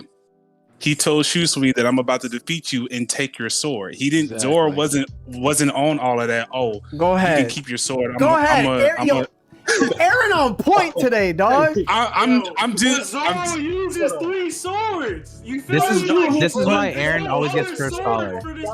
Okay, but if they offered him 3 black blades, Zoro's taking it. There's no other sword for. He didn't have 3 swords. That's the only reason he took it. Thank you. But I'm Zoro saying wanted that blade because of what it felt like fighting it. It was Ryuma. Come on. Thank you. So I'm saying your point is if I want to be the world's strongest swordsman, I want to blacken my own blades. Why didn't Zoro just decide to blacken the 3 blades that he already had, or the 2 blades? Because I think one of them got destroyed at the time. That's the other thing. He had to pick up a blade because he was down one. Right. But I'm you're saying gonna want he to have saw the strongest blades that you can find, which is why Exactly. he upgrades when he can. Exactly. Thank you. So he saw a black blade that he wanted and he went for it. He didn't see it and was like, you know what? It's already black. Let me go choose another sword that I can blacken. And I'll tell you what, Zoro will blacken his own blade. He also noticed a sword diff. Hold on, He one was at just one at a time. He said that there was a significant sword diff with the Ryuma's Shisui, and he was just like, this thing, like a dinosaur could step on it and it wouldn't break. And like, so he was noting that sword was specifically way beyond all of his swords. And Zoro will blacken his own blade in time. It's going to be Wado. He's going to blacken it eventually. That'll be his blade that he blackens. Yeah, I agree. He's going to blacken all 3 of them, bro. I'm talking about his main one because it's the sister to Enma. It was made by the same armorer. Like, that is the one he will blacken. That is his own. Hey, shout out. Yeah, I got that water. But Black what blade. my argument to that is that Zoro. Hold on, you cut out, bro. Shin, you're not talking. Yeah, somebody was calling me. I had to reject their call. Bro, tell them host to chill out, bro. Yeah, exactly. But my thing is like they went straight from Water 7 and these lobby and was selling to Saba Odi, but Thriller Bark having the DNA blade, right? You telling me they were You cut out again, bro. Hello? Dang, right at the good part. Okay, so you telling me if they went straight from Saba to Saba Odi from Water 7, you don't think Zoro would have instantly went to some blacksmith or some sword in that area to go get him a new sword? But no, the soonest sword that he found, the first sword that was like, oh yeah, this sword decent, because all his swords decent. Every sword he got, he didn't go into that first sword what he meant Tashigi and was like, oh yeah, I'm gonna pick any sword in here. He was like, no, Tashigi, pick me out the best sword in here, because you know your stuff about swords. So he saw Shisui and he was like, oh yeah, I'm finna beat dude and get this sword, because there's no other sword like this in Thriller Bark. Am I wrong? But you're arguing against yourself, though. Like you're literally arguing against yourself. If Zoro wanted to be the world's greatest swordsman by creating his own black blades, he could have Shisui for a temporary moment, but it would make sense for him just to replace it with like a non-blackened blade. Because if you're arguing that he did, what happened in Wano? If you're arguing that the swordsmen want to make their swords black, but he didn't do it out of choice, he got it took, and then they gave him a replacement, and then he said, all right, this one's nice, so I'm gonna take it. He could have got that shit back if he wanted to. Well, see, that's the thing. When they took Shisui, he gave it I up. love the agendas, yo. I love the agendas. Yeah, if we on the topic of Shisui and Emma real quick, I seen some debate over this. Which of the two do you think is stronger? I seen people say Shisui is the stronger sword. Enma. All right, And thank you. Shisui was I special don't- because it was Ryuma.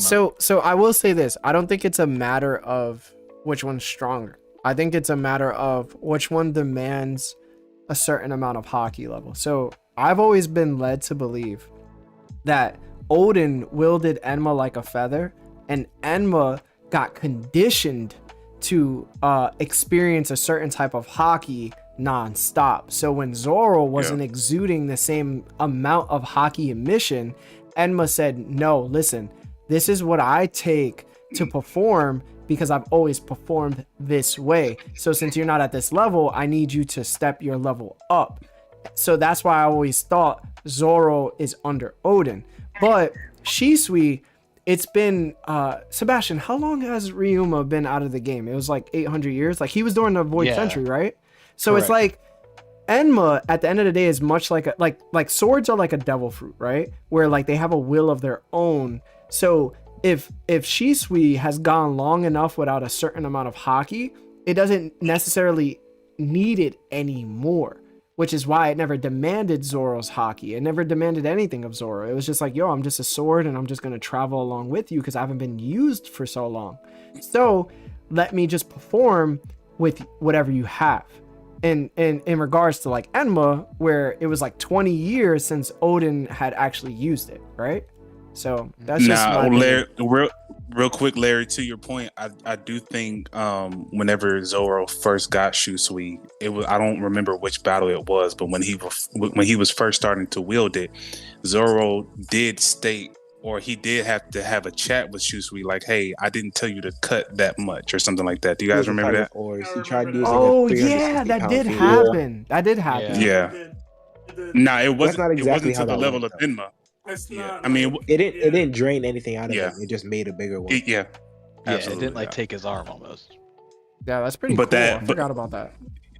Yeah, but that speaks to his point about Enma requiring a different level of strength in hockey in order to wield itself versus, Shisui at a point in time where Zoro didn't even have hockey or utilize it at that time because he didn't know about it, right? I actually like that. I think that works, especially about Odin with the hockey requirement. I like that. I wanted to bring that up because I've seen people on Twitter trying to argue that Enma was actually a nerf to Zoro, and he would have done better with Shisui. Hell no. Hell no. Oh, that's A cap. nerf? That is That's cap, a big bro. ass blue cap. Like the point. Twitter is ridiculous. Yeah, bet those you people far just started agrees watching with One Piece. Yeah. Dude, for real? The same Zoro with Shisui is not cutting Kaido. It would It not was have the happened. ZKK lot on Twitter, Yo, I'm that trying to whole warm up stuff. food and why am I catching strays right now? Hello? Yo, you deserve them, bro. Yeah. I Yo, will. so where we standing on Big Mom versus Mihawk? Are we gonna go? Oh through yeah. go through Sebastian, you the votes never again? did it. You never did it. What's the vote? Yeah. The vote was 9-6, and the chat also voted 71% Mihawk, 29% Big Mom. So That's crazy. So what are we gonna Mihawk do? really beat Big Mom. Hold on. Wait. Hold on. Just so I understand. So chat has 71% Mihawk, and then what do we have here, like votes wise? Yeah, are we gonna go through them again? for Mihawk and 6 for Big Mom. So then I told you. So then Why Mihawk do you has to think I just asked go that through. question before this. I had that future sight. I knew that we were gonna get Mihawk versus Akainu. That's why I asked the Odin question. Because essentially, if Odin lost to Akainu, if you guys say Mihawk beats Akainu, then we are getting our answer: Mihawk over Odin. So that's why I asked that future sight. So nobody switched from Mihawk to Big Mom after this whole discussion? No. Why would we? Because of all the facts that was laid out. That's why. All right, I got something to say at the end of just to end it off. I just want to say Big Mom durability not as strong as Kaido. First off, we can all agree on that, right? I mean, yeah. I can agree with that. I can most definitely agree with that. It's debatable. It's a giant versus an Oni. Yeah, hold on. Let's not act like Kaido is a 10 and Big Mom is a 5. Big Mom is right behind Kaido in terms of durability. All right, if Kaido's a 10, I put Big Mom in an 8, the lowest. Nah, Because she's like a 9.5, Big Mom was like the first 9.8. person to show Because no. Kaido's a 10, Big Mom would be at 9. Yeah, I agree with that. That motorcycle wouldn't do shit to Kaido. That's all I'm saying. Y'all so disrespectful, bro. It didn't do anything to Big Mom either. She just fell. Yeah, it was just just the ancient Zoan devil fruit that he got with the scales and all that is just gonna give him a way higher buff than what Big Man got just skin. Like it's just Yeah, but she can sacrifice she's souls and stuff. Yeah, she's an iron balloon. Yes, she's tough. Like, don't get me wrong, she is tough. But like Kaido was tough too in his human form, probably before he got his devil fruit. But when he got his devil fruit, we all know ancient Zoan's durability just rise up. We can see the whole Topi Robo. They durability. They're not. Big Mom They're can boost her durability too with like Bigger Mom though. Like when she uses the 1 year of her soul, that's also a boost to her defense. This is true. This is very true. And she fought for Yo, Larry's mom's pissed. Larry's mom is punching the air right Hey, now. yo, apologize to your moms for us, bro. Yeah, I'm about to. Bro. She gonna be like, yo, what the fuck? Yeah, I don't understand. Larry mom used to beat the shit out of him, bro. He gonna get a That suck is off not that moment true. he walk in the door. That is not true. That's not true. That is not true. I'm worried, bro. We do gotta wrap. I appreciate y'all sticking with us for so long. It was a really, really great episode. This is dope, y'all. We gonna run it back next Wednesday, most likely, unless something comes up. I appreciate that. But yeah, it was really a great time. I was gonna do final thoughts for each of y'all, but I'm trying to catch my Yankee game, man. We up. Y'all tripping. Damn. Yeah. Knicks too. I see how it is. So yeah, I just want to say thank Be you easy, to everybody. Yeah, I want to thank I want to say thank you to everybody. I know this is very like unconditionally like something that happens within the community, but I just want to say that it feels really good to be able to have like a conversation with all of you, because it doesn't happen anywhere else, right? Like Par has this amazing channel with amazing theories, and it's starting to feel like the movies, right? When like Marvel comes out with another movie, you just have to watch it. But necessarily like he doesn't have the camaraderie where like the community itself engages this way, where like we talk to each other and talk about his theories. And I just want to say thank you, because things like this are going to propel a new generation of people where we can like interact with each other and become like a sort of like a live forum that we can see in person. And I think that not only makes our channel better, but it makes everybody's channel better. So what we're doing right now, I just want to let you know, you're a part of greatness. You're a part of something that's going to be like looked at and studied, and we're going to just have something amazing. So I just want to say thank you, not only to everybody here, but thank you to Seb, because without him, we don't have this type of camaraderie. We don't have this type of like discussion. And this is what that One Piece talk is about. It's about talking to each other, letting each other talk, right? Not overlapping, but also showing each other respect and love, and knowing that we're just here to just enjoy what we enjoy most, and that's One Piece. So I know I'm a little tipsy, but I just want to say thank you to every single one of you. You guys are amazing, and you make us love One Piece even more. So thank you, thank you, thank you on top of more thank yous. You don't know how much you're appreciated. No, you guys are appreciated, man. Real quick, I know we got to wrap up real quick. I just want to say I appreciate you guys from the bottom of my heart. I think what you guys are doing is recreating the wheel when it comes to podcasts and how they engage with their fans. I can't think of any other podcast that engages with their fans and with their listeners and with their audience the way that you guys do. And I was just the other day I was just thinking back on when I first became privy to you guys, or aware of you guys, earlier this year, and the journey that I've been on with you guys since I've been, calling in every Monday, now joining these live discussions. It's really a privilege and an honor to be here with you guys. And I just want to say, on behalf of all of us, we appreciate you guys from the bottom of our hearts. And whatever we can do to help you guys propel to the next level, just let us know, and we're here for it, bro. Thank you. Thank you so much. Yeah. That means so much. I love all of you. That means so much to me, man. I know the constant comment is we don't have anybody to talk One Piece with, because we don't have like friends around us. So I hope at the end of the day, you can always look at our Discord and look at me and Sebastian, Lawrence and Lionel that don't join us too much, but we're just like, when me and my brothers happened to like talk about One Piece and we would sit in the room and yell at each other and Sebastian would freaking go crazy and punch holes in the walls. It's just like, I've always wanted to share that type of love and type of discussion with you guys. So believe me, it's been to the point where like Lawrence and Sebastian have almost fought, but I love the fact that we could just talk, man. It's just so dope. That has happened. Yeah. It's true, big Larry put more holes in our wall than me, man. I did. Terrible. I'm not gonna lie. But we'll end it here, Seb. Thank you, everybody. I hope you have a great night, and we'll definitely pick up this next week.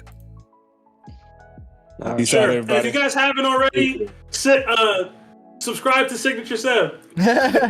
Subscribe to Signature. Yo, I was about to do that plug-in for you, Sebastian. You're like, oh, I'd do the shameless plug, but it's fine. It's fine. Definitely go do that. I watched the video. I definitely want to see more of that. That has to be Seb. If you're not posting weekly, we're gonna have words. It's gonna be hard. It's gonna be hard for me to do that, but I'm gonna try. Yeah. All right. That video was nice. Thank you for the conversations, guys. Yeah, I appreciate the talk. Don Creed, 10th cap. Yeah. Jana. Bye, It's real.